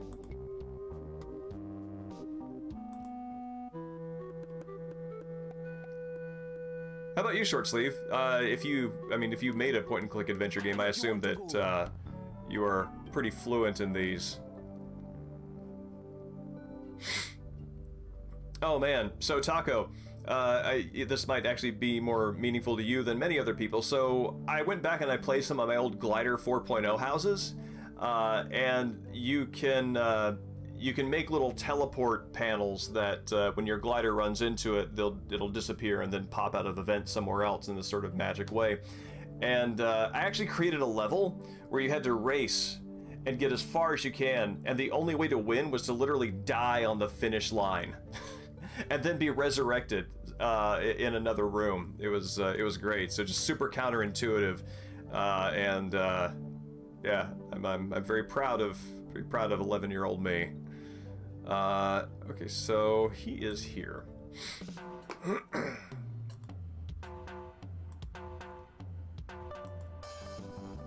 Last day before I leave for Fat Island. Sunken galleons. Hey, welcome back. Yeah, you know, I think everybody respects a good fake death. Could you show me that coffin again? Okie dokie. Now this isn't just your average 60-gallon coffin. This has the full 75 gallons you need to avoid unsightly bone readjustments. Could you get in and show me how big it is again? What an excellent idea! Look at how freely I can wiggle my toes. This thing's bigger than my kitchen. Can I show you anything else? How much is that coffin? Well, it's complicated. Pricing here at Stan's works on a sliding scale, based on one's ability to pay, so as to make a decent funeral affordable to even our poorest customers. That's very considerate of you. So, what's the tight difference between... do you have on you? I don't have much. I see. Yeah, they made Stan and Guybrush the same height here. Appropriate in this instance.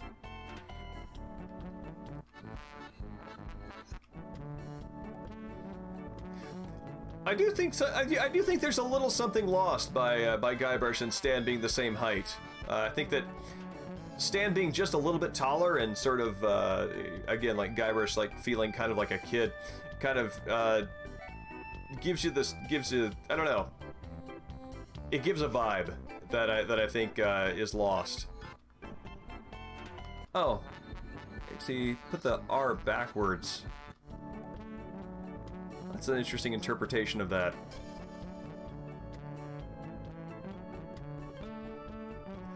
Yeah, Short Sleeve, I enjoyed 3 as well. I think Gilbert himself has said as much. The follow-up games to the non-Gilbert, non-Schaefer Monkey Island games they're really good.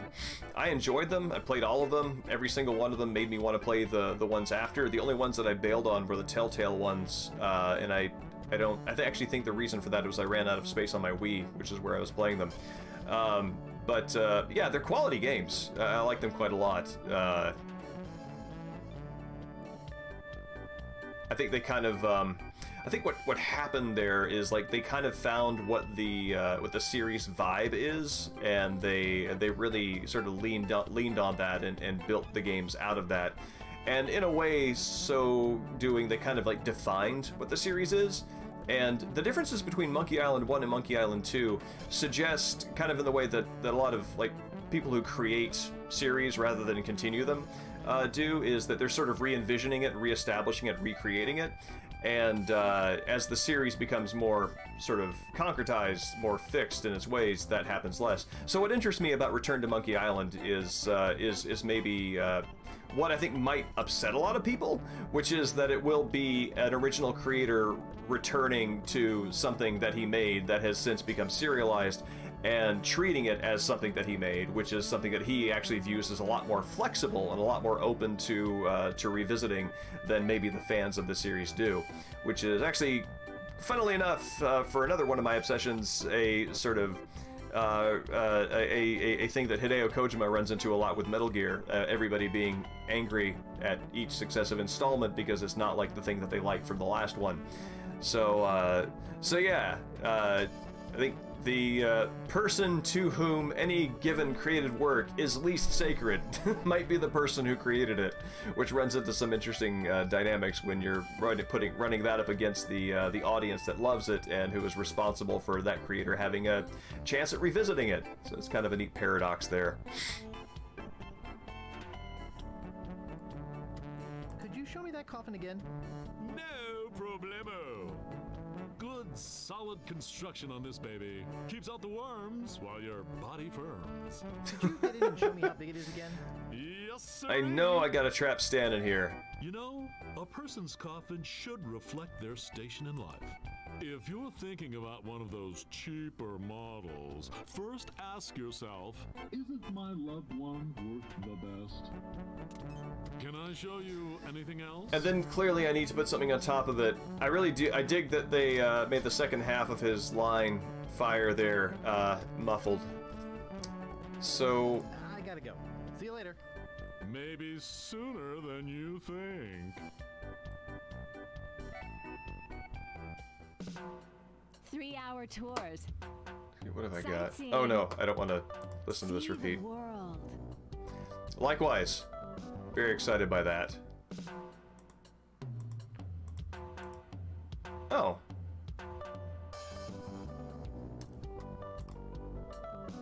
See the world. Wonder what that monkey will do if I play the organ grinder. Where do you want to go?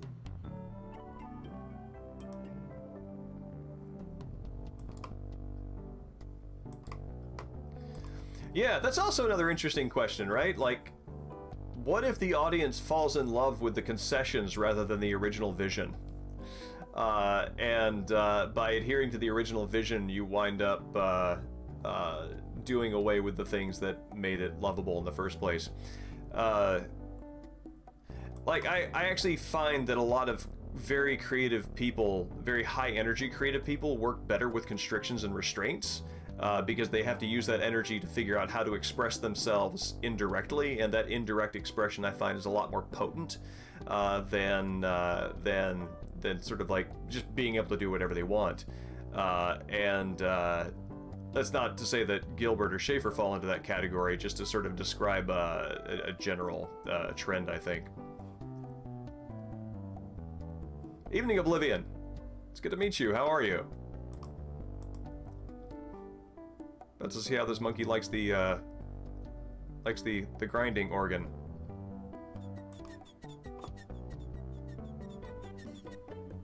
I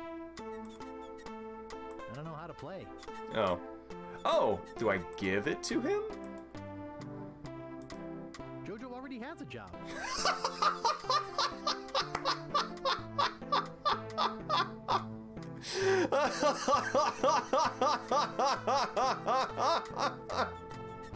That's the best reason for that not to fail. Not that it's like, so you would think that the reason it doesn't work is because JoJo refuses it, but Guybrush actually has a model of the world that says you only have one job at a time and you don't interrupt it, and it's like he won't do it because it violates that view of the world. That's amazing. I love it. Jojo already has a job.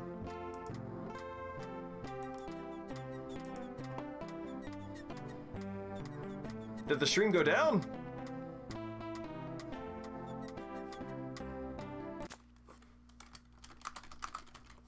Let's see.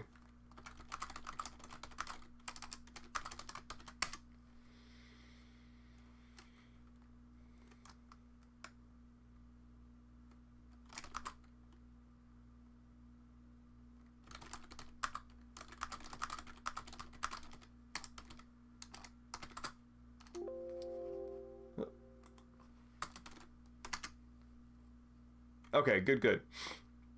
Yeah, yeah, sorry about that. I'm not sure why it's doing that.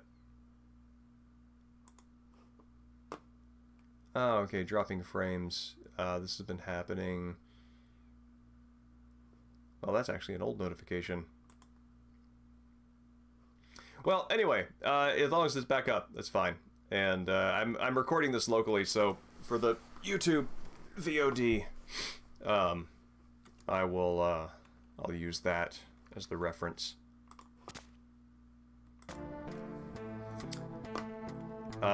Anyway, if the stream went down, you missed my mad cackle and praise for this. Jojo already has a job.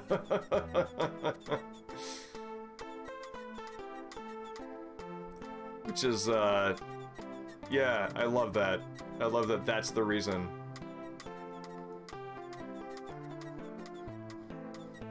Yeah, short sleeve. Yeah, I agree. That's, one of my, my backgrounds, is in poetry, and, free verse is often preferred as a poetic form. I think Robert Frost had a neat had a neat response to the increasing popularity of free verse through the 60s and 70s, which is that free verse is like writing poetry without a form is like playing tennis without a net, right? There's that game idea that you need rules in order for the activity to be sensible, even if the rules are arbitrary, even if they're just for the sake of creating an accomplishment, which is what, you know, the rules in sports do. That's what makes it meaningful. And the counter to that is that free verse is a form, you just have to sort of create it yourself, but you also create that out of bits and pieces that you learn from writing from other forms. Anyway, I'm a believer in constraints and arbitrary guidances, arbitrary rules guiding your work. All right, if it's up and just choppy, hold on one second. I'm going to stop the stream and restart it. Oh, the audio is good? Well, you know, honestly, I don't know what starting and stopping it would do. But let's reset it.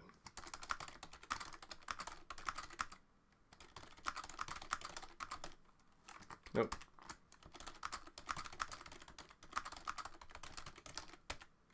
Okay. So, all right, one second. I'll be right back. All right, should be back up.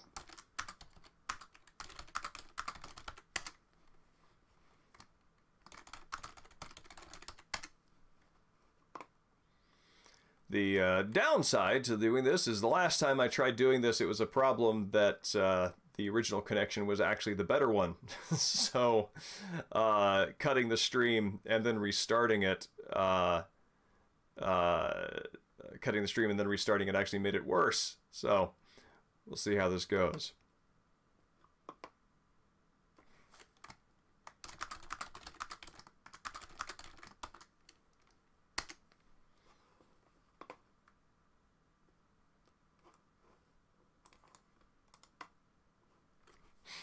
Okay, good. Here's crossing our fingers.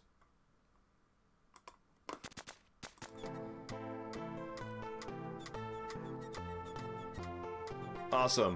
Thank you all for your feedback. I appreciate it. It's a metronome. Can I take it? No thanks. Too many bad memories of piano lessons. Can I talk to the monkey? No, I cannot talk to the monkey. I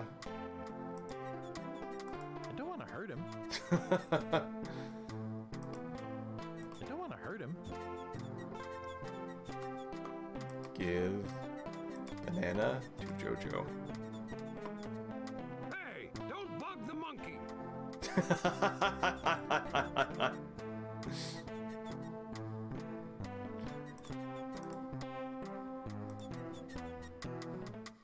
Hey, what'd you do to my piano player? All right. Now. I don't think he can use that right now.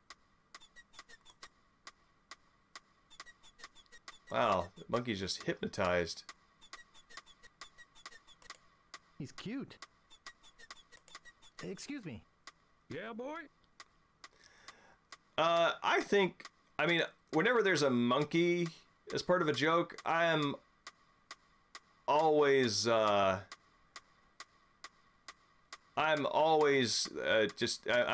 seems, just the fact that it's a monkey kind of works enough, I think, because, you know, monkeys are cute and they're funny, because they're like us but different.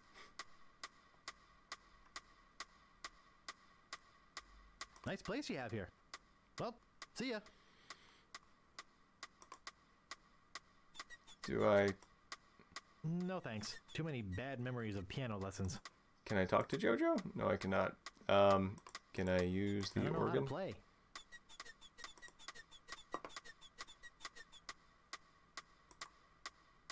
I don't think he can use that right now.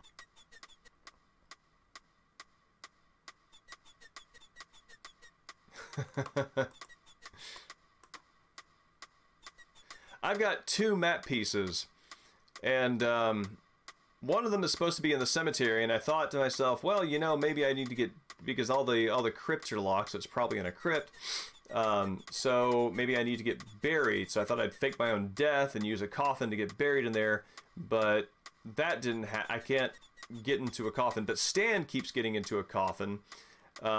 And so I think I need to trap Stan inside a coffin, and I'm willing to do that just to see where it goes, because that's how Guybrush lives his life. I think I'll trap this man in a coffin just to see how this helps me. Yeah, so that's kind of where I'm at. It's this, like, I'm just Guybrushing it up, where I'm just kind of poking at everything that seems to be pokeable and see what magic happens. Yeah, the, oh wow, Jojo is just... Jojo is stunned. Yeah, so if you, Nice. Short sleeve... yes, vibing indeed. If you go to something and you hold down right click, you'll get a little menu of the relevant verbs.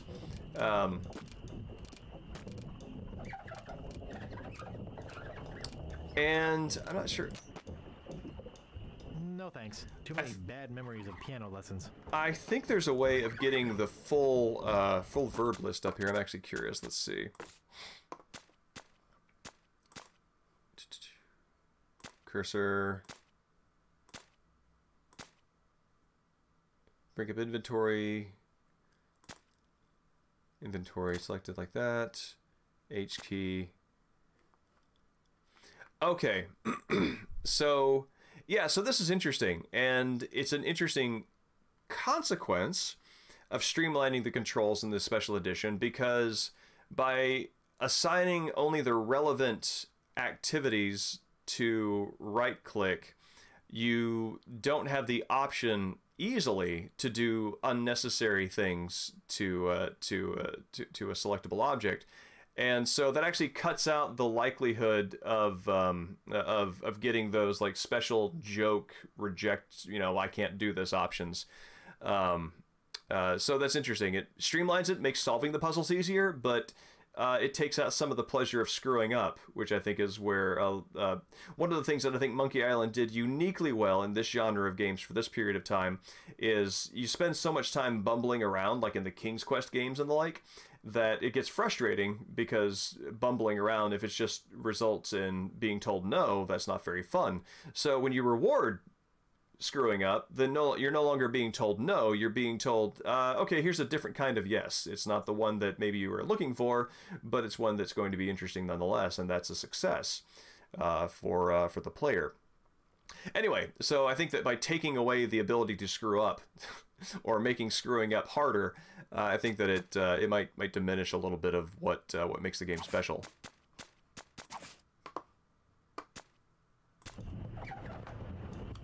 I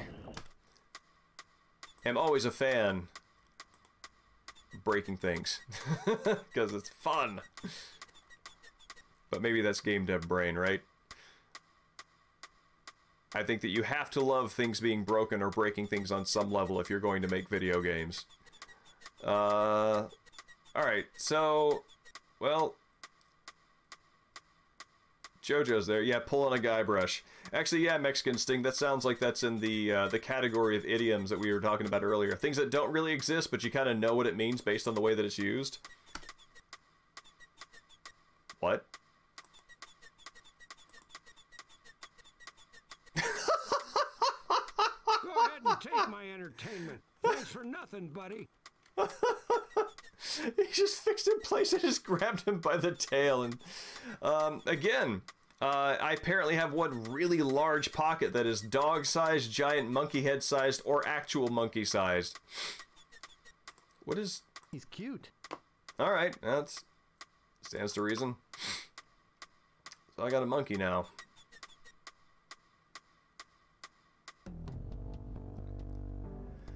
See, the motor on that metronome's not screwing around. It did not break time at all, even when I added a banana as a weight on top.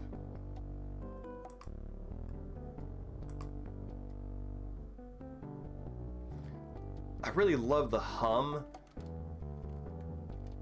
of this music on the sound chip for the way the original music was.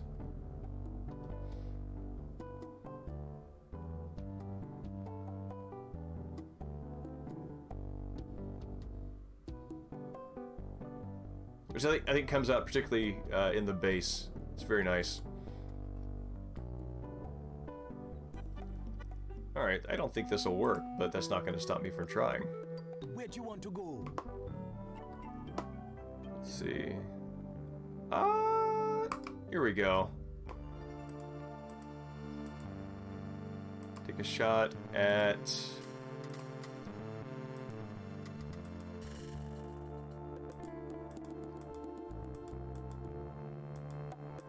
I don't think I'm at a place where that means a whole lot to me yet, Sharble. So, again, appreciate it not to have any direct hints like that, but I'll keep that in mind when I come across it.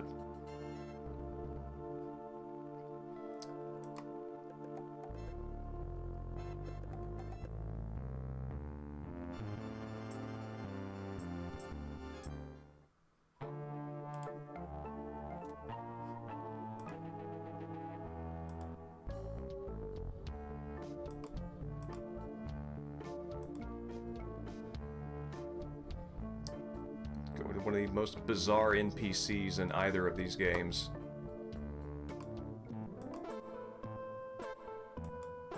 Oh, one thing, Short Sleeve, that is interesting here is on the in the remastered version, if you go to the special edition, they filled in the painting here so that it's Grim Fandango rather than just this sort of like nameless sort of vanilla potato face man. No, I'm bringing him here so the monkey can steal the book for me. Use JoJo with book. I don't think that'll work. Oh. Monkeys are nimble-fingered. They're born thieves. What's this guy?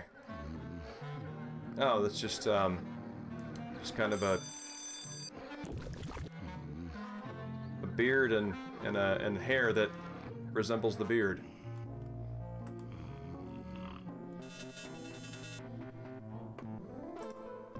Is there a kitchen here? I don't think there's a kitchen here.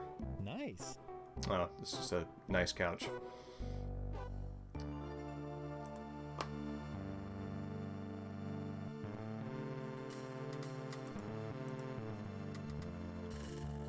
I am Guybrush Threepwood, mighty delegate.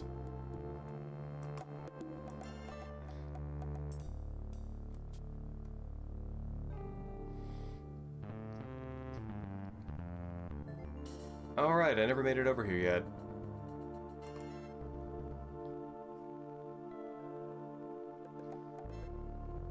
I find myself in a kind of a bind when it comes to returning and revisiting these games, because having been the audience for these games when they came out, I absolutely understand that there's a level of patience and a tolerance for just kind of idly poking at things that that is just expected that you're going to bring to the experience, and so without that you're going to be frustrated and sort of lose some of the magic of it.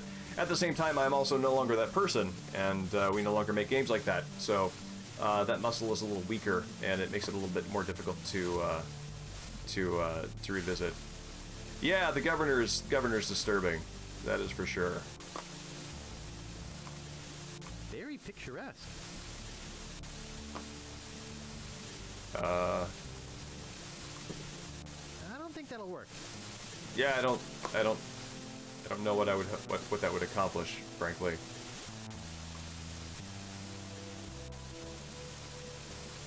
Thank you, Oblivion. I appreciate it.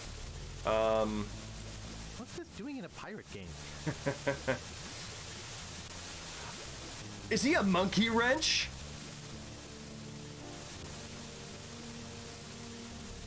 Well, it doesn't seem to open. He's a monkey wrench!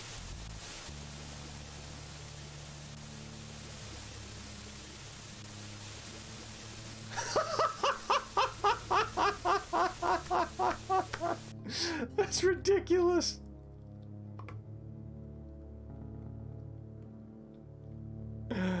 Oh my god.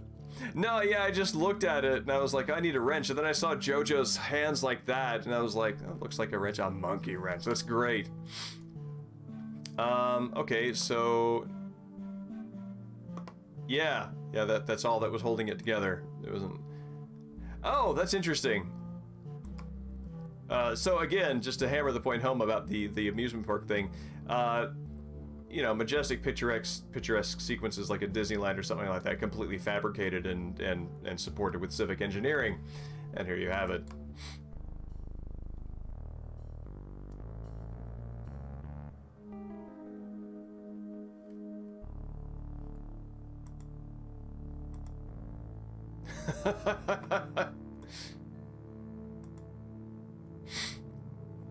Guybrush has entered the service tunnels of Disneyland.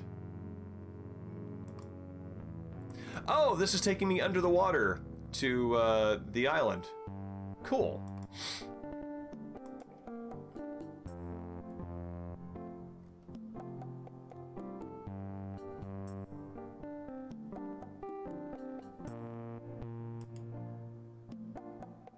It's a grotesque monkey statue. It's a grotesque monkey statue. What does a grotesque monkey statue look like in the special edition? Oh, it's just giving a thumbs up. Yeah, Taco, I can see why, I guess, what's a monkey wrench called in other languages? Like, I mean, my understanding of a monkey wrench is that it's an especially heavy-duty wrench, so I guess that probably has a special name in other languages, too. I'm just not sure what's so grotesque about it. Looks like a monkey standing on a barrel that is swaying in the seas. Pardon. Yes, want.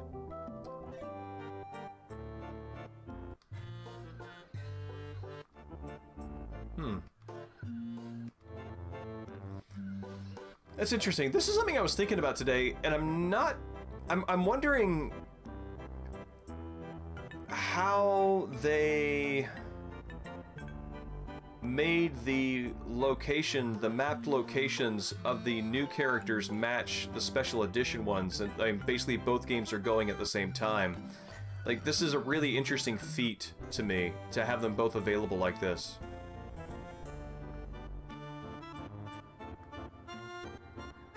Adjustable spanner, shifter, interesting. So yes, no, that even going between Englishes, Oblivion, that seems like that would be a lost, lost notion.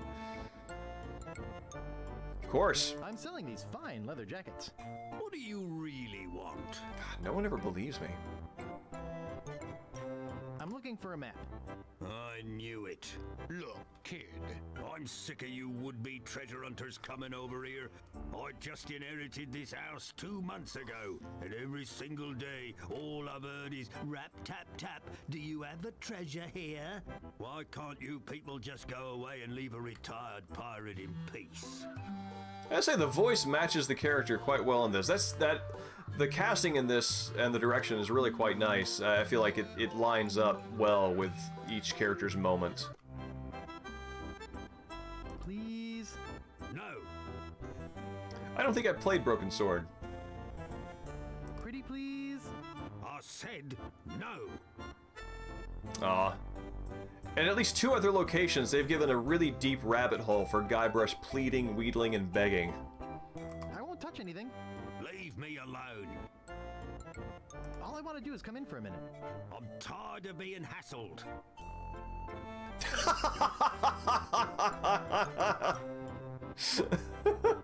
After asking nicely and then begging and being generally obnoxious, of course, let's just go straight to mortal threats. Why, I mean, you run out of options. I'm Guybrush Threepwood. Prepare to die. So, you want a sword fight, do you? Sword fighting's for wimps, weenies, and sissies. Giving up so easily? Wow, this game's a cinch. I have a better way to solve a dispute. Real pirates solve their differences with a drinking contest. Drinking contest? Come on in. I'll get us set up. Yeah, this is my special grog. Dominique did an amazing job. Twice the alcohol, twice the calories. Looks like a treat to me. I hate having to waste it. Here's your drink. From what I'm told, nobody can drink the special contest grog without feeling faint. There's nothing but bricks to look at. But I've been practicing. They all say rum. You know, most of the treasure hunters just leave when I ask them to. They look like normal barrels of rum. But you're persistent. It'll get you places in life, boy. But it won't get you into my house. Oh. Just like the trapdoor I had when I was a kid. Are you sure you don't want to back out? Okay. No thanks. I can hold my own. So that trapdoor is what I'm after. You drink first.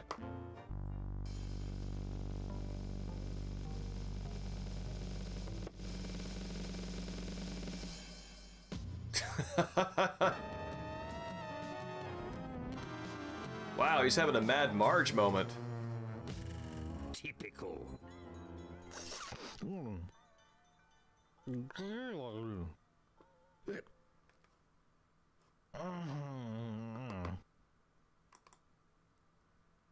Oh, my head.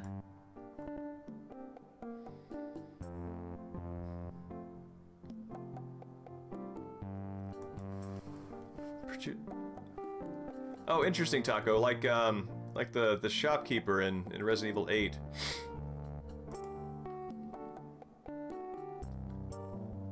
Back again, eh? Let's get this over with. Come on in. I'll get us set up. Oh, interesting. He's got a glass eye. I never bought this house. It's only caused me trouble. All these treasure hunters wanting to come in. Just like the trapdoor I had when I was a kid. Okay, let's get on with it. Here's your drink. Went to open the trap I door. used to like this drink when I was younger. It won't budge. It's a bit on the bitter side, but it's weaker than a sponge soaked in water. Used to drink barrels and barrels of it. It won't budge.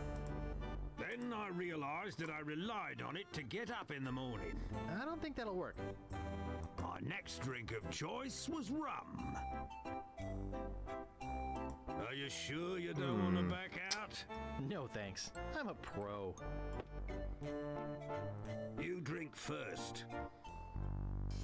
Well, let's see what this looks like in the special edition.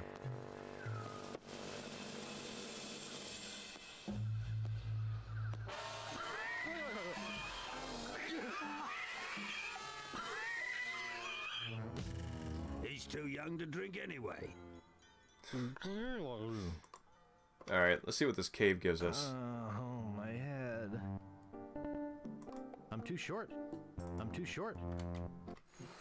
I'm too short. Brutal. Alright.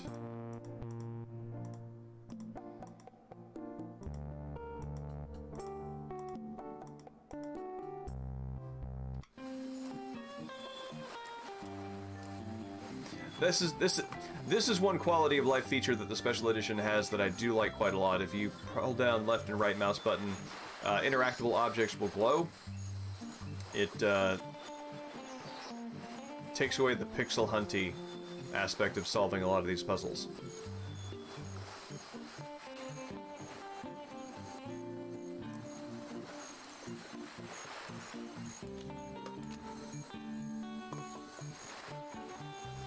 It's stuck.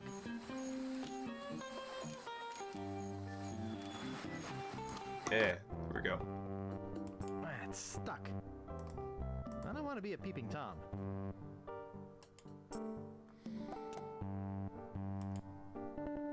It's stuck. I played a lot of point-and-click games when they were current back in the 90s, but beyond that, no. I'm not familiar with how it's evolved.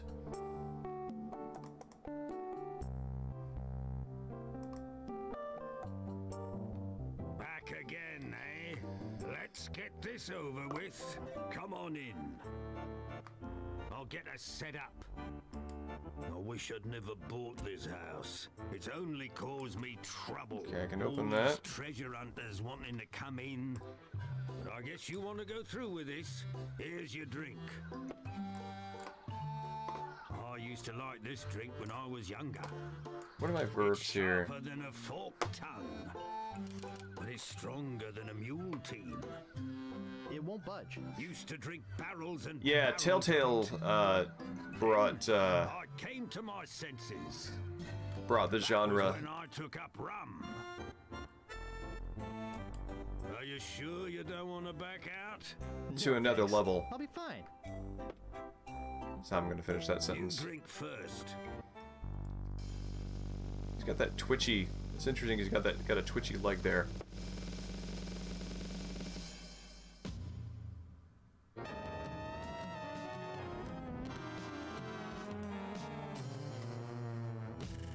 He's too young to drink anyway. Oh, my head.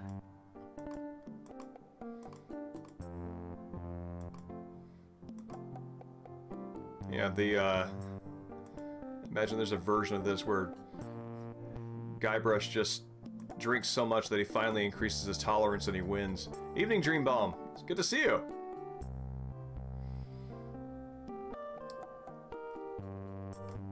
That is me after most alcohol now. It generally doesn't treat me kindly. I think, what is it, what do they say? It is, the real adult beverage is water.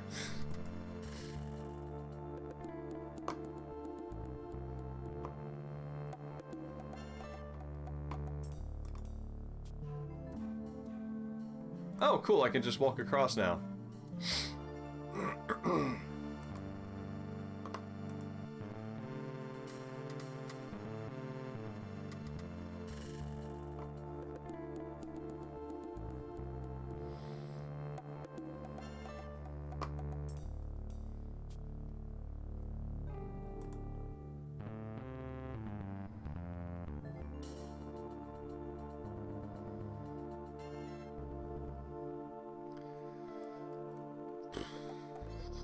Okay, well, I need to get that trap door open. Oh yeah, Hotel Dusk. Is that a 3DS game? Is that right?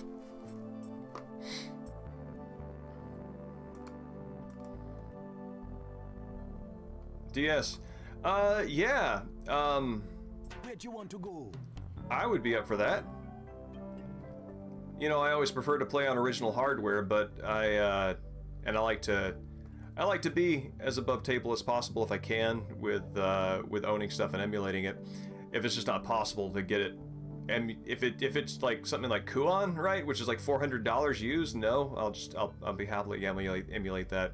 Or if it's something that requires emulation to work, like a fan server or whatever. Anyway, I wouldn't be able to play it on the DS because I don't know how I would stream that, but I'd be glad to grab a copy and then play it on emulator.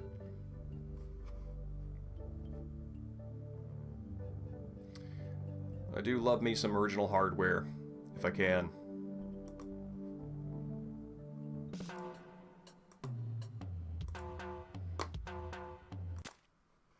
And the reason I set that restriction is less on a matter of principle and more a matter of just being effective. It kind of comes down to options. If I have too many of them, I'll do nothing. So there was a time when I just had this like giant bank of game ROMs. SNES specifically, it was a giant bank of SNES ROMs, and I had all the games I could ever want, and I played none of them. Because there were too many of them.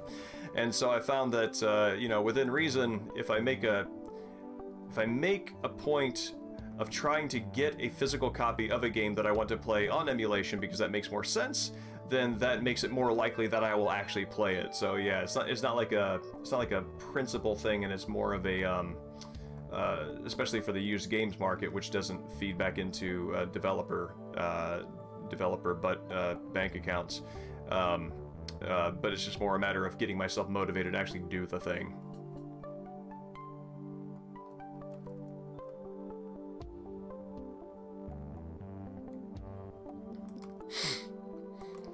Yeah, and there are some games like... I really like the Metal Gear Acid games. Those would actually be fun to stream. I've had a lot of fun with those over the years, but playing on the PSP doesn't treat my hands or my eyes very nicely anymore. So, unfortunately, playing it on a large screen would be welcome. Just give me 1 second.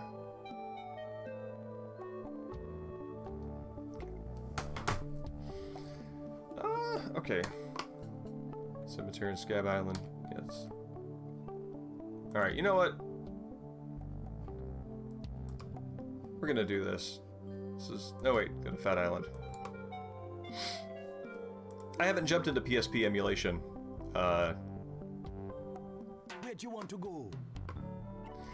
That was the only way. That was actually the only way that I could play Castlevania Circle of the Moon. I know a common complaint about it was the how dark the palette was and how hard it was to see.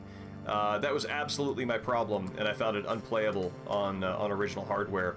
I was only able to beat it when I got Nathan. I don't remember Nathan's Castlevania protagonist's last name. I went only when I got it on emulator. Playing it on my laptop. Many, many years ago.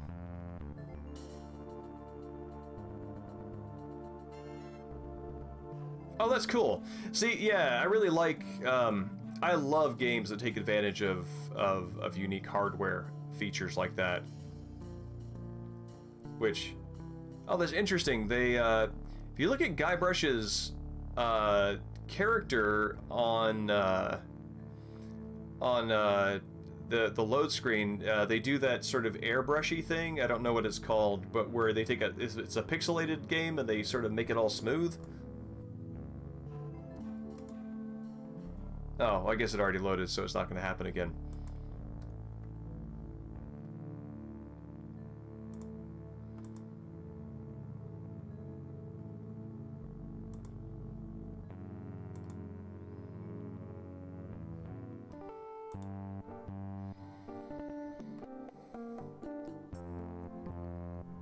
Yeah.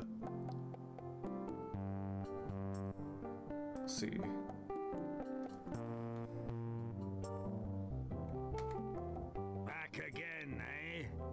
Let's get this over with. Oh. I'll get us set up. That's using the noodle. I can't believe you're back for more. Most people just give up and go away. In fact, I'd really like it if you went away. Well, I guess you're serious about this contest. Here's your drink. Oh, non-alcoholic grog. On the ship we had a drink that we couldn't live without. Tastes just like chicken. I don't like to mix my drinks. But it's got a wonderful aroma. I shouldn't take Rum's mug. Just get a piece out of that.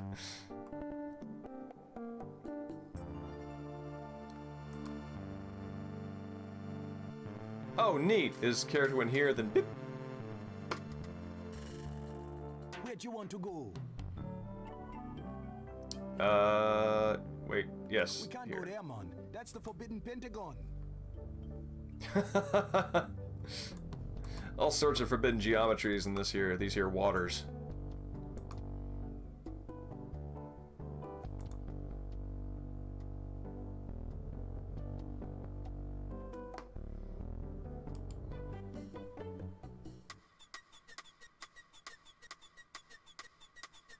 Excuse me. Yeah, boy? Bartender, get me a drink. Okay, but give me back your empties. I'm running out of glasses. Sure. Now, name your poison. Got all of 3. Thought I get non-alcoholic I'll grog have here. Yellowbeard's baby. That'll be 1 piece of 8. Okay. Here you go. Nice place you have here. Well, see ya. Alright, so let's try.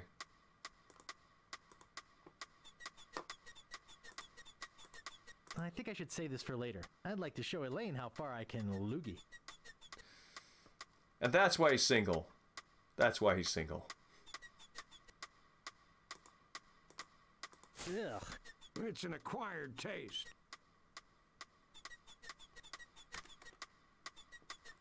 Yes, I understand this. Okay, I don't remember that detail. It's good to know.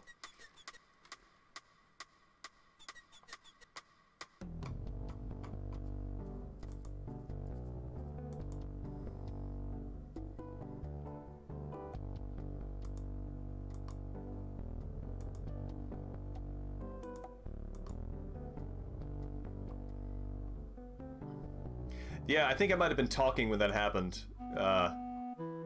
Where'd you want to go? Also, yeah, it was probably 3 weeks ago.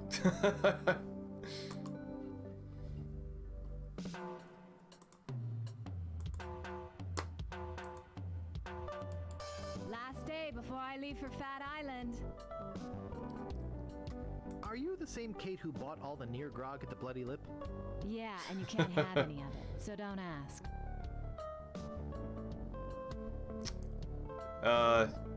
Wow, Guybrush really took that to heart. I just remembered I'm late for a party.